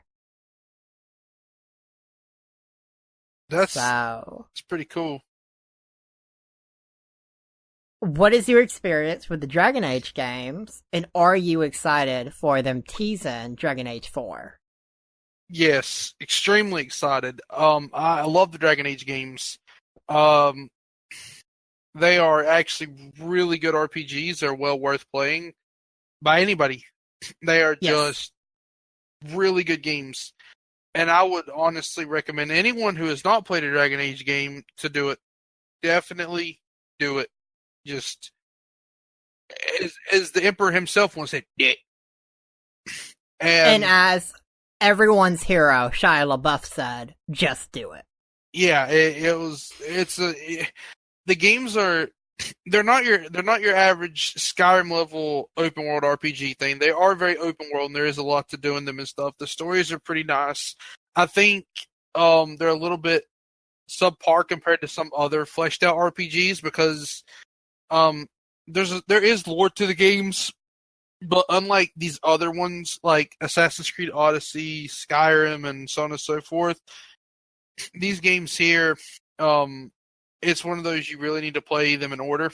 Because I tried playing Dragon Age 3 or Inquisition, whichever one it was, the third one. I tried playing that one first. And I was so confused what was going on. They was talking about characters, and I was like, "Oh yeah, blah blah blah. How's this been? And how's so and so been?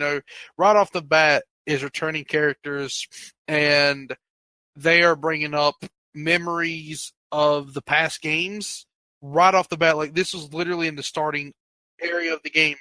You literally encounter some people, and the whole premise of it was, oh yeah, do you remember so and so? Yeah, and you have to play them in order, or otherwise, honestly, it's a pretty bad experience because of that, because of them bringing up previous games. But if you play them in order, they are actually really fantastic.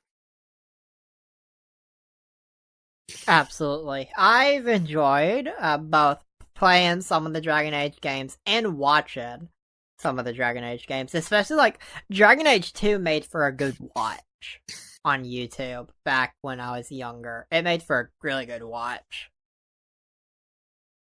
So, I look forward to Dragon Age 4 whenever we may get that. December 4th, maybe we get that next step towards knowing more about Dragon Age 4. I can't wait. I've been excited about it. And I really don't want anything. I really want it to be good. I really want them to make it. We shall see. Speaking of things that have been trying to be made, I don't know how I phrased it to you. Let me read that first, cause that'll probably be funnier. So I sent to you WB Superman video game, and this topic is just kind of amusing to me. So, what's been going on? WB has been actively trying to develop a Spider-Man game since 2013. In 2013, WB started taking pitches from many producers, directors, and the like within the gaming industry to create their own Spider-Man game. One game pitched in 2013 was to be an open-world Superman game in the vein of Spider-Man PS4. It would feature a massive metropolis and feature various villains from the DC Pantheon. The game, however, did not get too far into prototyping before it was canned by WB. The second game, which was titled Superman Unbound, was set to follow the path of the comic series / animated movie at the time.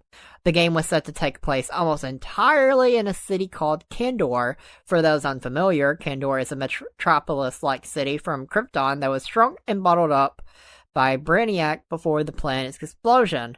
The game was supposed to be less open world, so as to limit Superman's vast array of abilities. This game was a feature foes such as Brainiac, Doomsday, and tons of other mind-control villains. The reason for its cancellation was that around the same time WB was expanding their DC output, they had mandated that every game was to use the Arkham engine, and getting Superman's flight to work in that frame would have never been possible at the time.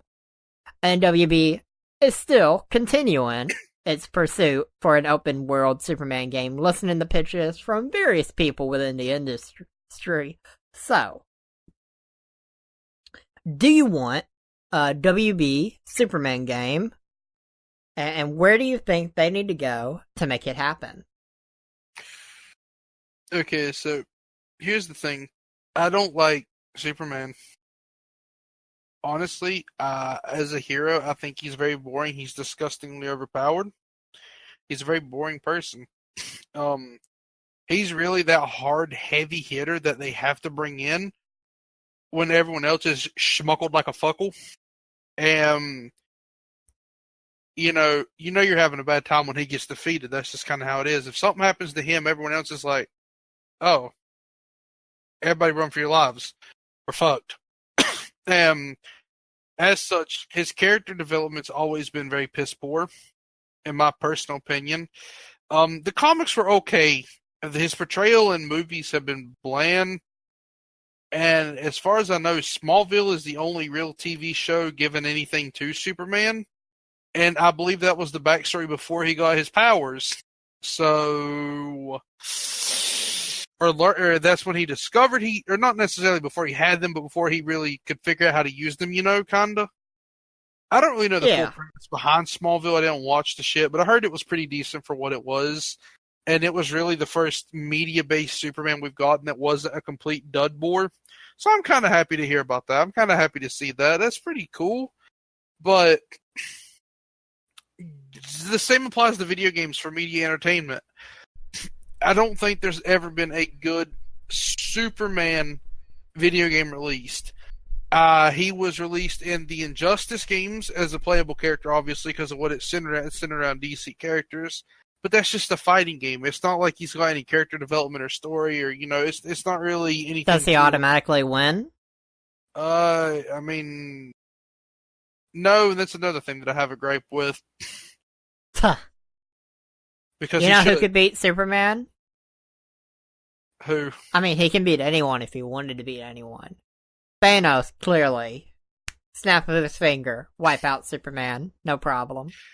Not if peanut butter and jelly is involved. But that's for another day and time. I don't even remember what my superpower... My superpower was going to be the snap, right? I think so. I'm pretty sure it's what it was. Yeah, I just wanted to snap people away. That was going to be my golden gift to society. I approve. Can't beat the snap. And, anywho, yeah, I have no interest in a Superman game. If his character was better, I mean, honestly, you can't really write the character better, though. That's the thing. He's a literal fucking god. And how do you write them a better story?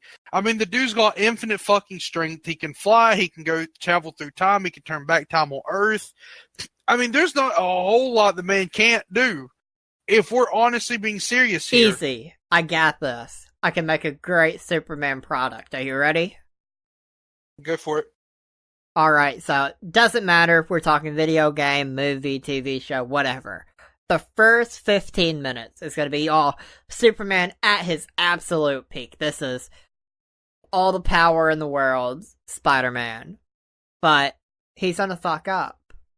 And it's just going to be a complete accident because he's just so focused on using all his super fancy OP powers that it just gets too much. And an accident happens and he's knocked out and the enemy gets him and they inject kryptonite in his veins and it's just in him now. Kryptonite's just injected so much into him that he can't do anything anymore. He's useless now. He's a normal person. And they figured out the tech. And now, instead of blood, it's just kryptonite. This is Superman's new life. He's Bitch Boy. And this is the story of Bitch Boy trying to become Superman again. I thought kryptonite would kill him, though. I know it takes away his power if he's exposed to it. I feel like I thought Not this kryptonite. This kryptonite is just enough to neutralize him. Oh, so this is the retcon kryptonite. Got it. Yeah. Yeah, this is just enough to take away what makes him special. That's fair. Imagine, like, the Deus Ex games, and how you have the augmentations. It's that. He's just all augmented with kryptonite. And that's what this story would be. He'd slowly try and get rid of the kryptonite, and as he does, he'd get one of his abilities back, or maybe a couple abilities back.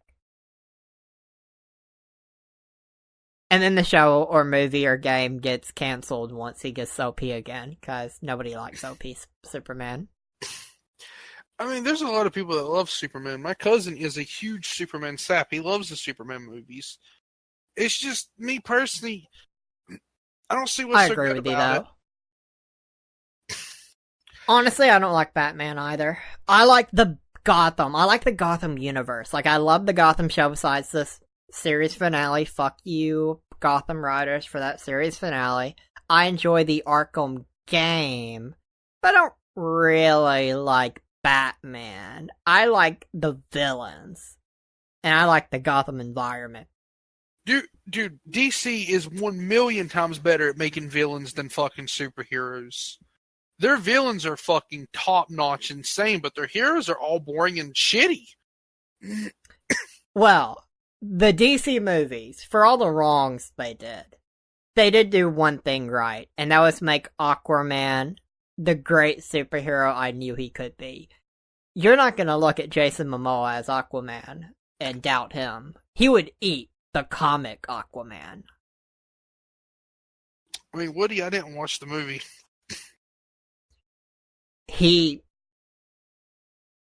I don't know if he literally would, but it was a good movie. I really liked it. I'm biased though. I've always said Aquaman's better than Batman, even before this movie was announced. Before we knew Jason Momoa would be Aquaman. And then, what do you know? Aquaman's better than Batman. I called it years before. So, I'm happy with that. You know, that's pretty fair. I mean, if you Google the Jason Momoa Aquaman, if you just Google him and get the image of how big he is, like, he's not the biggest person on the planet, but if you compare that to, like, the comic Aquaman, he could absolutely eat the comic Aquaman. Just fucking lift him. Yeah. Well, the latest Steam Beta branch update brings back the small mode library view. It also has been updated to work with the Steam collections and the new Steam library. We've added a library setting to hide game icons in the Steam's library left column game list, and they fixed download progress bar and status wrapping to a second line on game pages on smaller windows. Compressed game page links bars to one line on smaller Steam windows. The post-game summary, game review reminder, and other dynamic content on game pages will now fill only one column on wider Steam windows. The most interesting part of that is, of course, them bringing back the small mode library view that people were upset got taken away. I'm pretty sure we were mixed about that. We weren't necessarily anti or for necessarily. I think me and Zasper were more okay with the new Steam look. Honestly, it really annoys me how it looks. I mean, it looks fine, but it also doesn't. So are you going to change it back with the Steam Beta thing? Yeah, definitely. I definitely plan to. If I don't, I mean, I'm going to wait for it to become a more integrated, easy option that doesn't require extra work because I'm kind of lazy by nature.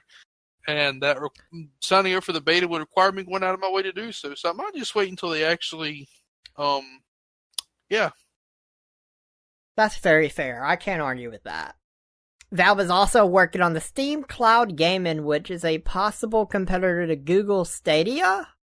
Now, I'm going to be honest here. I thought they already tried that with the Steam Box. Did the Steam Box get anywhere? That's what I'm trying to say. I mean, why are they trying to? Yeah, I don't think the Steam Box. I don't see why people want Google Stadia. I don't get it. I don't know why you'd want Google Stadia. Do you have any thoughts on what Google Stadia is trying to do and why other people really want to compete in this market? Honestly, I almost bought one of them fucking Steam boxes. I mean, it wasn't bad on paper, but in reality. See, the only reason I wanted one was because my computer's not that good. And, yep. And these things are arguably cheaper than a computer. But yes, sir. You get more functionality out of it than I don't know. I'm iffy on it. Does the Steam Box even still work? I wonder. I fucking doubt it. It might, but it's probably outdated by now. You'd think. Cause that's 3 years ago. 4 years ago, not 4. I suspect it will be done. If not, since it only sold like 500,000 copies, it's basically dead. Someone has brought up a interesting topic that I'm talking to. You know the person that subbed to the podcast earlier? Uh-huh. They actually have given me an interesting topic that I think I want to bring up, and that is All right. spending a lot of hours in video games. One specific one to be exact, because we're sitting there talking about games, and I think it's a she. I'm not really sure, but she told me she, whatever they are. They told me that they have put hundreds of hours into Final Fantasy 14. And I was like, now that I think about it, I put I think it was 200 something days worth of time played on Destiny 1. So it's I think it's an interesting topic or whatever. Just how many hours can a person actually spend on one single game without actually getting bored of it? Well, I mean, have you ever done it? Have you ever played a game extensively? Just put hours and hours and hours in it? RuneScape, as a kid, I poured thousands of hours into RuneScape as a kid. 2007 right to before 2011 when I moved and lost internet. I mean, I played thousands of hours in that time. That'd definitely be my game. Since then, I've put a lot, hundreds of hours into Skyrim, but I don't. It was mostly all at once. Once I do a character, I stick with it for a while. I can still do that today. But another reason that it got brought up is because I used to have this friend on Xbox. I don't remember her name now, but she played Destiny 1 every day from launch. She bought it the day it came out, and she played every day, every single day. She ended up having around 800 days played on that game, and I don't see how someone could do that. I mean, I'm guilty. I think I had 186 on the game myself, but not that many. Okay, so what is the most that you think a person should spend on a game? Hours? Yeah. In total, or on in a day? Well, in a day there's only 24 hours, so in total. It's a hard call, and I'm not one to judge because I got 1,800 in Destiny 2 or Destiny 1, dude. But honestly, you kind of feel really slimy about it. It's kind of weird because I'll check some games and my playtime I'll notice is really high, and I'll actively try to avoid that game because I feel like I'm playing it too much. It kind of affects me mentally.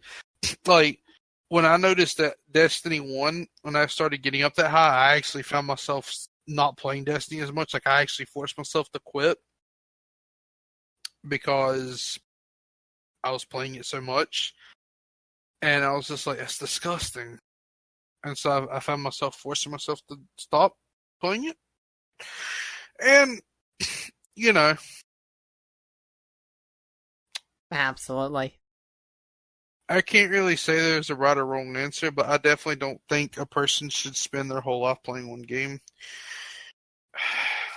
Again, I don't really have room to talk, but it is what it is. Absolutely. What's interesting, though, about that, another game I poured a lot of hours into was definitely one of the Dragon Ball Z games as a kid. I probably poured a lot of hours into that game. Who knows how long, but that'd definitely be another game I'd put a lot of hours into. I remember I had some Dragon Ball game for the Game Boy or whatever. And that game was actually really fucking hard. It was really hard. Get better, noob. I wish I knew what the name of it was. It was you played as Goku, and I don't know. I remember it being really difficult. Yeah, I can see that.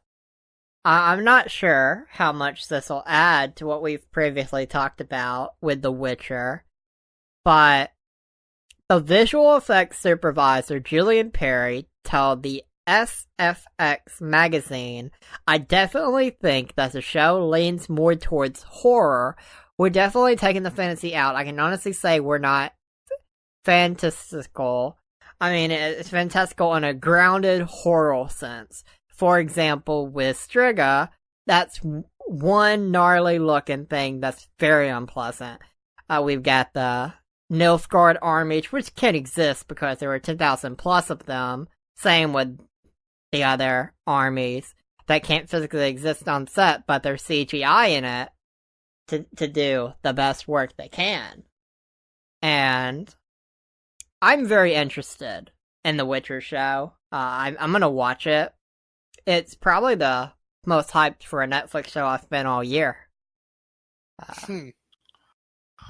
I definitely want to see it.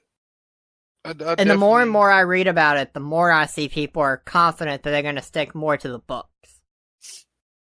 I mean, yeah, that's a given. I mean, that's kind of been known. Like the guy who's making it even said from the start he's using the book. The games in the books are different, and I mean, not like a drastic amount, but there is canonical. I don't know if I said that right or not, but there is differences between them. And he went with the book canon because the books are considered canon, the games are not. GG.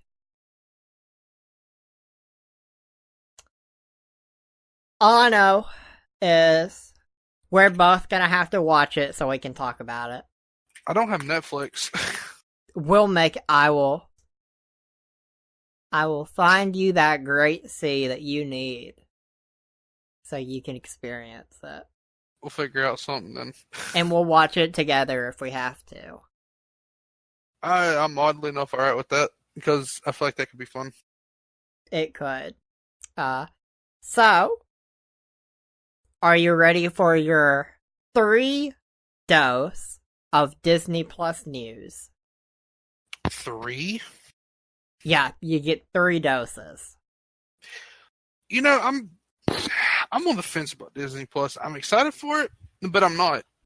Like, I want it, but I don't. I'm curious about it, but I'm not. It's really weird. I'm so bipolar on this thing because I want it for the Marvel stuff and I want it for the Star Wars stuff. I assume that part of the news you're bringing me is something involving Marvel because that seems to be Disney's pride and joy at the moment in time period. Separate topic, but I do have a Marvel show related topic. Oh, okay. Well, so technically 4 doses of Disney Plus-esque related things. Oh, fun. What have I done to myself here?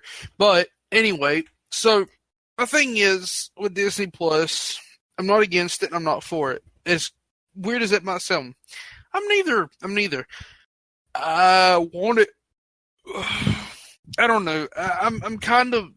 See, the guy who has the show has come out and said that in order to continue to understand the Marvel movies going forward, the Marvel Cinematic Universe going forward, you're going to have to watch the TV shows and you're going to have to watch the stuff on Disney Plus.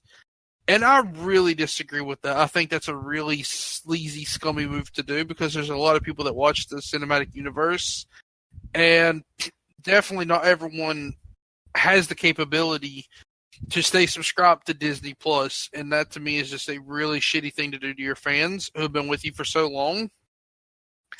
Well, I think that depends on obviously their price is going to go up, but day one, their price is below everything else, really. So, as long as they don't boost it up too much, I'm very of the opinion that you're not under a contract with Hulu, Disney Plus, Netflix, Amazon, fucking HBO Max. You're not under a contract, so stop fucking acting like it. You can have it for 1 month, drop it the next month, oh, something comes out that you want to watch. Get it then, and then cancel when there's nothing on that you want to watch. You don't have to have them all at the same time. You can just have one. And I feel like if you go in with that mindset, and you just go like, oh, if your budget only allocates you to have one, pick the one that has the most shows that you want to watch, and go with that one. And then the next month, re-look, and be like, okay, upcoming is this, and this on Hulu. So I'm gonna get Hulu this month, then cancel Hulu at the end of the month and be like, okay, Disney Plus has what I want, so go with Disney Plus for the month. I think this is the logical thing to do here. Now, if you can't afford any, I get that. I can see how that would be an issue, but That's the boat that I'm in. if you can't afford any, can you really afford to watch all the movies? I mean, yeah, actually, because you got to think. Okay, so you go to the movies, and it's just a simple one-time purchase, and the movie's all there. You go in, you watch the movie, you leave. You're not having to come back constantly. It's not an episodic thing every week. And as such, it costs way more to have to follow a TV show by paying a subscription every month to keep up with said show than it is to go and pay a one-time outright fee at a movie theater to get the movie you're wanting to watch and the story and everything behind it. Let me pitch this, which I kind of just pitched, but it's kind of different, phrasing it a bit different. Okay. It is episodic. I can see why that's an issue. But like the Loki show, which I was going to bring up later, that it's going to tie in the Doctor Strange 2. Okay. It's 6 episodes. So wait until the 6 episodes have aired, get Disney Plus, watch the 6, and there you go. You only have to pay for it once to watch Loki. But the problem with that is you're not watching it as it comes out, whereas you could with the movie, and therefore spoilers could happen and things could get ruined for you, and it could totally kill your motivation to actually want to see it because it's already been ruined. You already know what's going to happen. It takes away the excitement. How do you know it's already going to happen, though? It got spoiled for you. What do you mean? How? Okay, so if you don't watch it, if you don't watch every episode as they come out and you wait until the 6th one comes out, then people are going to be talking about the previous episodes, and if you run into them online, I mean, it can completely happen by accident in the most unwanted ways, I promise you. The 3 pieces of the Disney Plus news, nothing's really going to change your mind about whether you should get Disney Plus or not. None of this is anything that'll really change your mind. And it's not really meant to. A display ad will appear on the login page for Disney Plus and ESPN Plus. The ad will appear in the Android app and in browsers, and the customers will see a display ad prompting them to sign up for Stars. And the reason for this is they want the Stars content, so this was their trade. They'd help promote it a bit, and in trade, they'd get their Star stuff.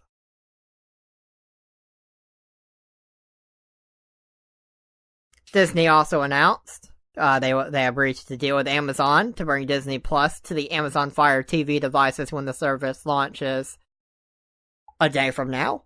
In addition, the company reached deals for the streaming service to come to Samsung and LG smart TVs. On Fire TV devices, Disney Plus content will be included in Fire TV's universal search feature, making it easier to find and discover content with your voice. For example, Alexa, play The Mandalorian to start streaming or discover Disney Plus content in search results. You cut out such again. as Alexa, find Star Wars movies. And the final piece, which I think is the most interesting piece, Digital TV Research forecasts that Disney Plus will have 101 million paying subscribers by 2025. The total in Western Europe will be 25 million by that point, it estimates, including 6 million in the UK, 4.3 million in Germany, and 3.8 in France. In terms of what content will be most popular, market research firm SimilarWeb has attempted to track what users in the Netherlands have been watching since Disney launched a trial run of Disney Plus there in mid-September. SimilarWeb's data suggests that of the 10 most watched pieces of content, 6 are series, and 4 are feature films. Avengers Infinity War ranked first overall, followed by the series Marvel's Agents of S.H.I.E.L.D. and Star Wars The Clone Wars.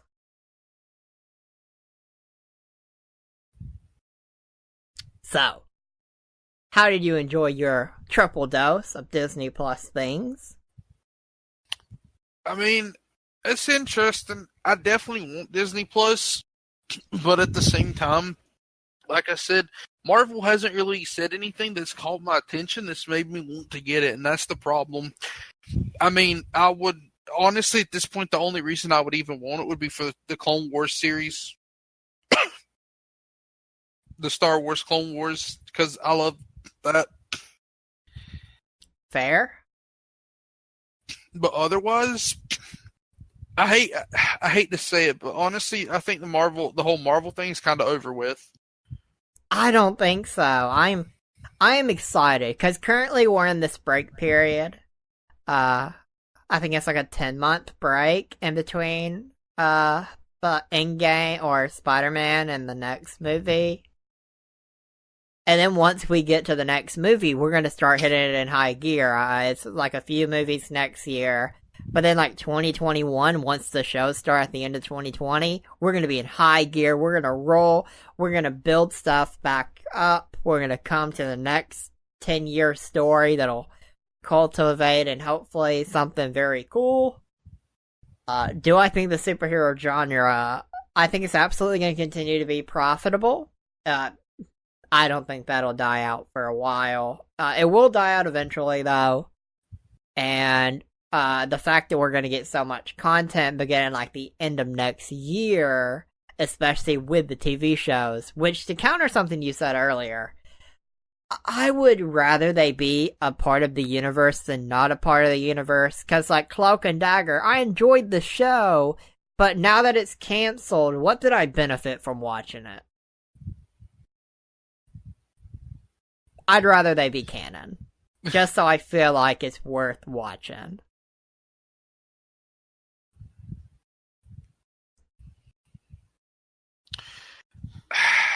Yeah, I agree. I feel like investing time into a TV show and they're just up and like, oh, hey, nope. That kind of stings a bit because it's like, what was the point of making it then? If it was never going to be canon, what was the point of them making it, you know? Agreed. Now, I'm going to kind of cheat here. Unintentionally, I realize it now. This is not another Disney Plus related topic. But Okay. Disney does have a monopoly. And so there's two pieces of this puzzle. You have Disney Plus and what I'm about to talk about, Hulu. So, beginning in March, Hulu will become the official home for FX networks. They said this in the earning call. They want to produce high quality and award winning content, and this is going to become a key content driver for Hulu. The Kate Blanchett led miniseries Miss America and 3 other new FX series will debut exclusively on what will be called FX on Hulu in 2020, along with the era-based Blanchett projects Alex Garfield's Debs, a teacher in the Jeff Bridges starring The Old Man, also will be on FX on Hulu now instead of FX proper. The Old Man, based on Thomas Perry's novel about a retired CIA officer, is set to launch in the fall of 2020. Nearly all of FX's library and programming will show up on the Disney-controlled streamer, which is intended as the landing zone for more adult fare, as opposed to the family-focused Disney Plus. New episodes of FX shows like American Horror Story will pop up on Hulu right after they air on the cable. And obviously, for context, Disney did acquire FX in the $71.3 billion Fox thing, where they got all their assets for the most part. So this is just sealing the deal on that, getting FX stuff on Hulu. You know. Do you want to build a monopoly with Disney? See, and that's the thing. Our government's supposed to intervene about this stuff, but they're not. And it's bad. Yeah? It's really bad. I don't know. Monopolies are really bad. And I feel like our government really needs to step in and do something, but I feel like our government's also pretty useless at this point. It's kind of bad. Absolutely. Do you watch anything? I know you don't really watch too much TV, but is there any FX shows that make you excited for it going to Hulu, or not so much? I don't even know what TV shows FX produces. FX. I want to say that they did Sons of Anarchy, right? Honestly, I never liked Sons of Anarchy. I couldn't get into it.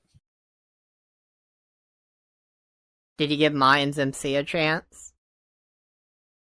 I think Mayans MC, which is a spin-off of Sons of Anarchy, is a really good show. They took what worked with Sons of Anarchy and they've done a really nice show with Mayans MC. I really enjoy it. I'm pretty sure they do. It's both seasons are just 10 episodes as well. And that's FX. Huh. See, I never really got into those kind of shows. I don't know. I'm not really. You don't want to be a biker? No, not really. For shame. I don't either.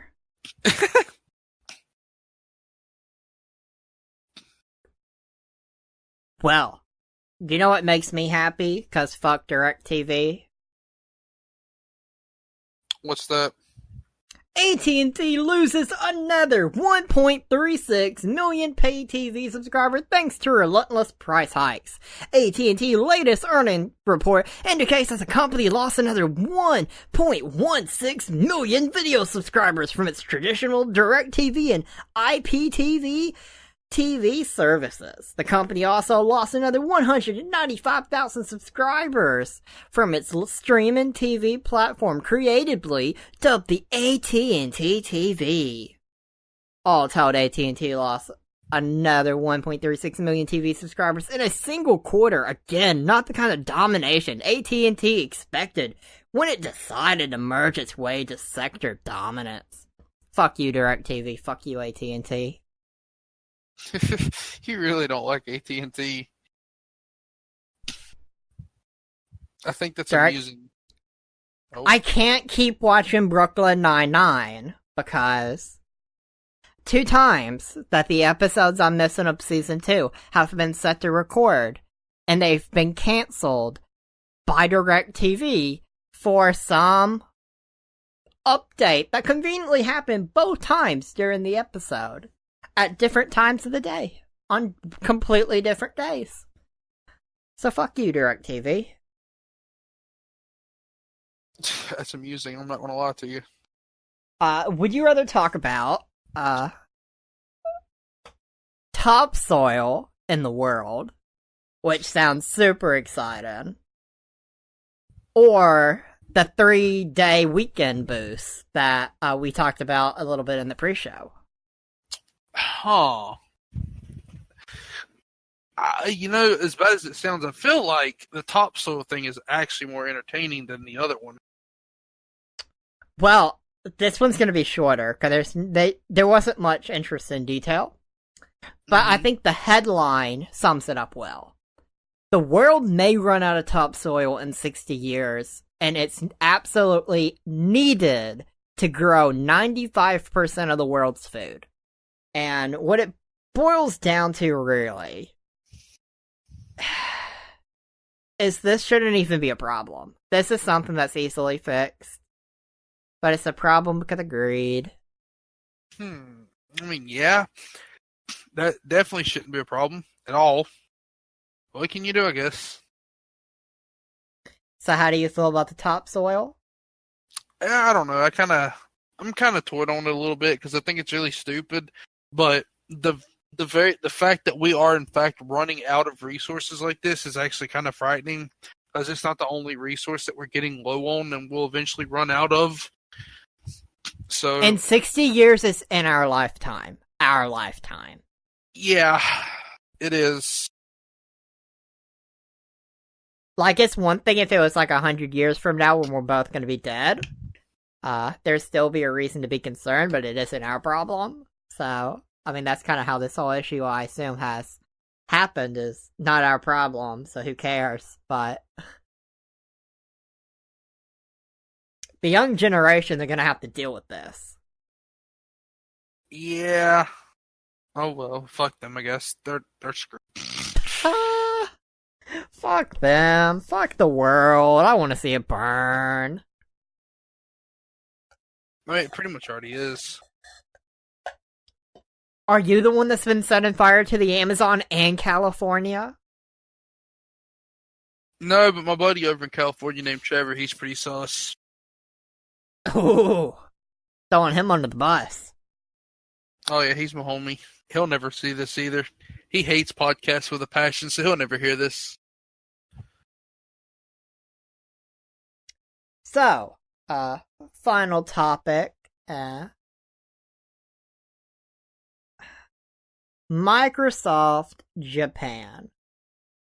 So I want you to place yourself in Japan right now. I want you to picture yourself as a Japanese worker for Microsoft. Are you envisioning this? Is this what you're imagining right now? So this is my life now? Yeah, that's your life now?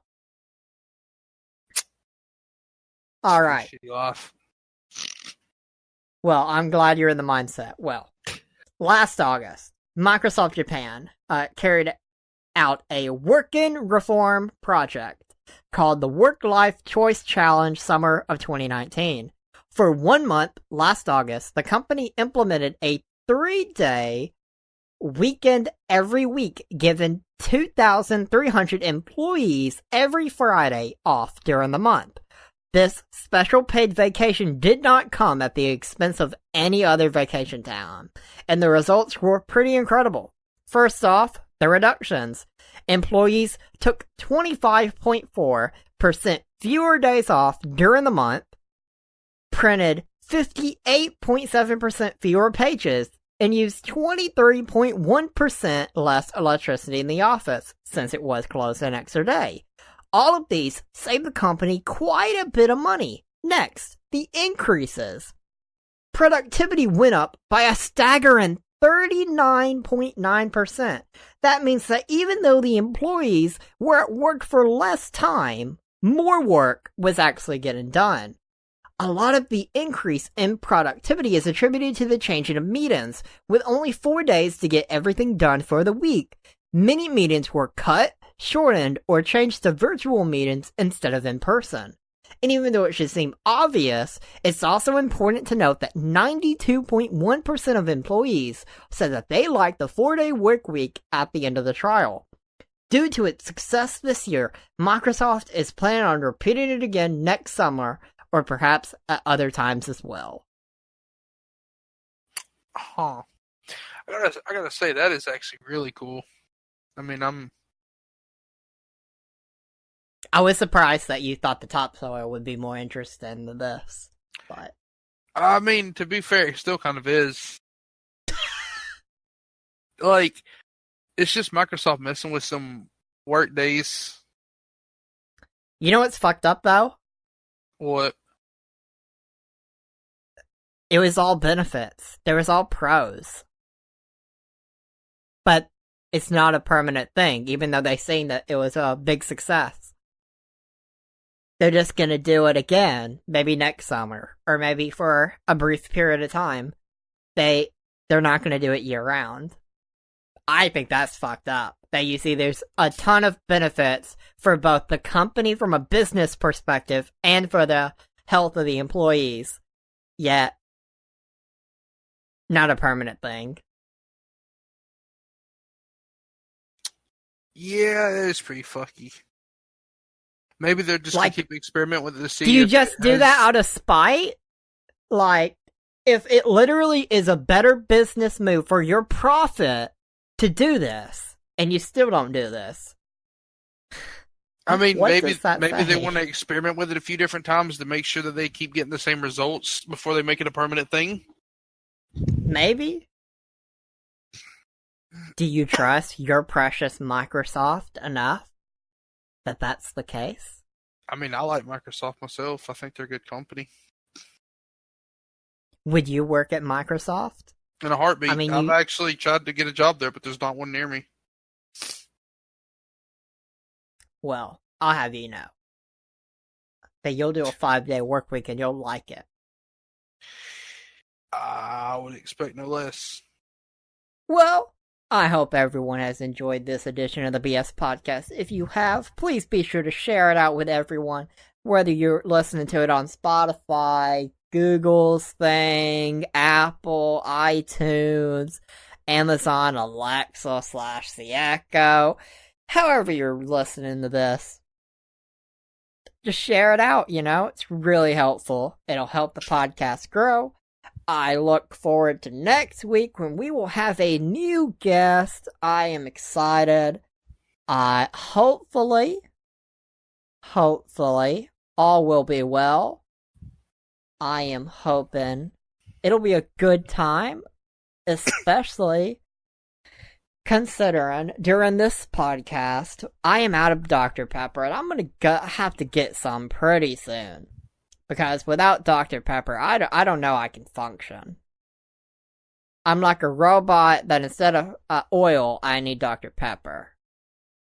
At all times. Injected into my veins. You're addicted to Dr. Pepper, and I can't support this bad habit, but Dr. Pepper's good, so I also kind of support it. I'll have you know. The BS Podcast loves Dr. Pepper. Please sponsor us. Hashtag plus. Also, hashtag Infu get better. Hashtag happy birthday Infu. Hashtag fuck Billab. Hashtag fuck Billab. There we go, yeah. Or foul Billab. Either or. That too. Either or works. Either way, Billab, how dare. How dare you, Billab. You could have been here. You could have been here and experienced this wonderfully good time that we have had. Absolutely. Even with all the 4G mess ups, we still had a good talk. We had a lot of good conversations. And honestly, that's all I'm really looking for here. I'm looking for good talks, bring in some topics, talk about those topics, I think it was good times. And now, I heard a rumor a few hours ago that we were going to play some Final Fantasy. Yes. Is this true? Can I expect after I end this podcast that we're going to play Final Fantasy? If you would like to, yes. After I get a drink, I would absolutely like to. So, peace out, everyone. My TV just said no user activity for the last 4 hours, going into power saving mode. That's A+. That's exactly the feature I look for, because I was in the middle of a Ghost Adventures episode when I got the call that it was time to do the podcast, and I had to stop what I was doing, because it's time to do the show. We had to bring so I people to enthusiastically. Absolutely. And I think we absolutely nailed it. When people listen to this, I'm sure they're going to be drinking their Dr. Peppers. Hopefully. You know what I want? You know what I want? What? I want one of my Dr. Pepper slushies, but that takes hours to do, and I don't want to be up by the time that it's done to make. So, this is unfortunate. Such as the trying times that we're under. Yeah, such is the trying times. Well, peace out, everyone.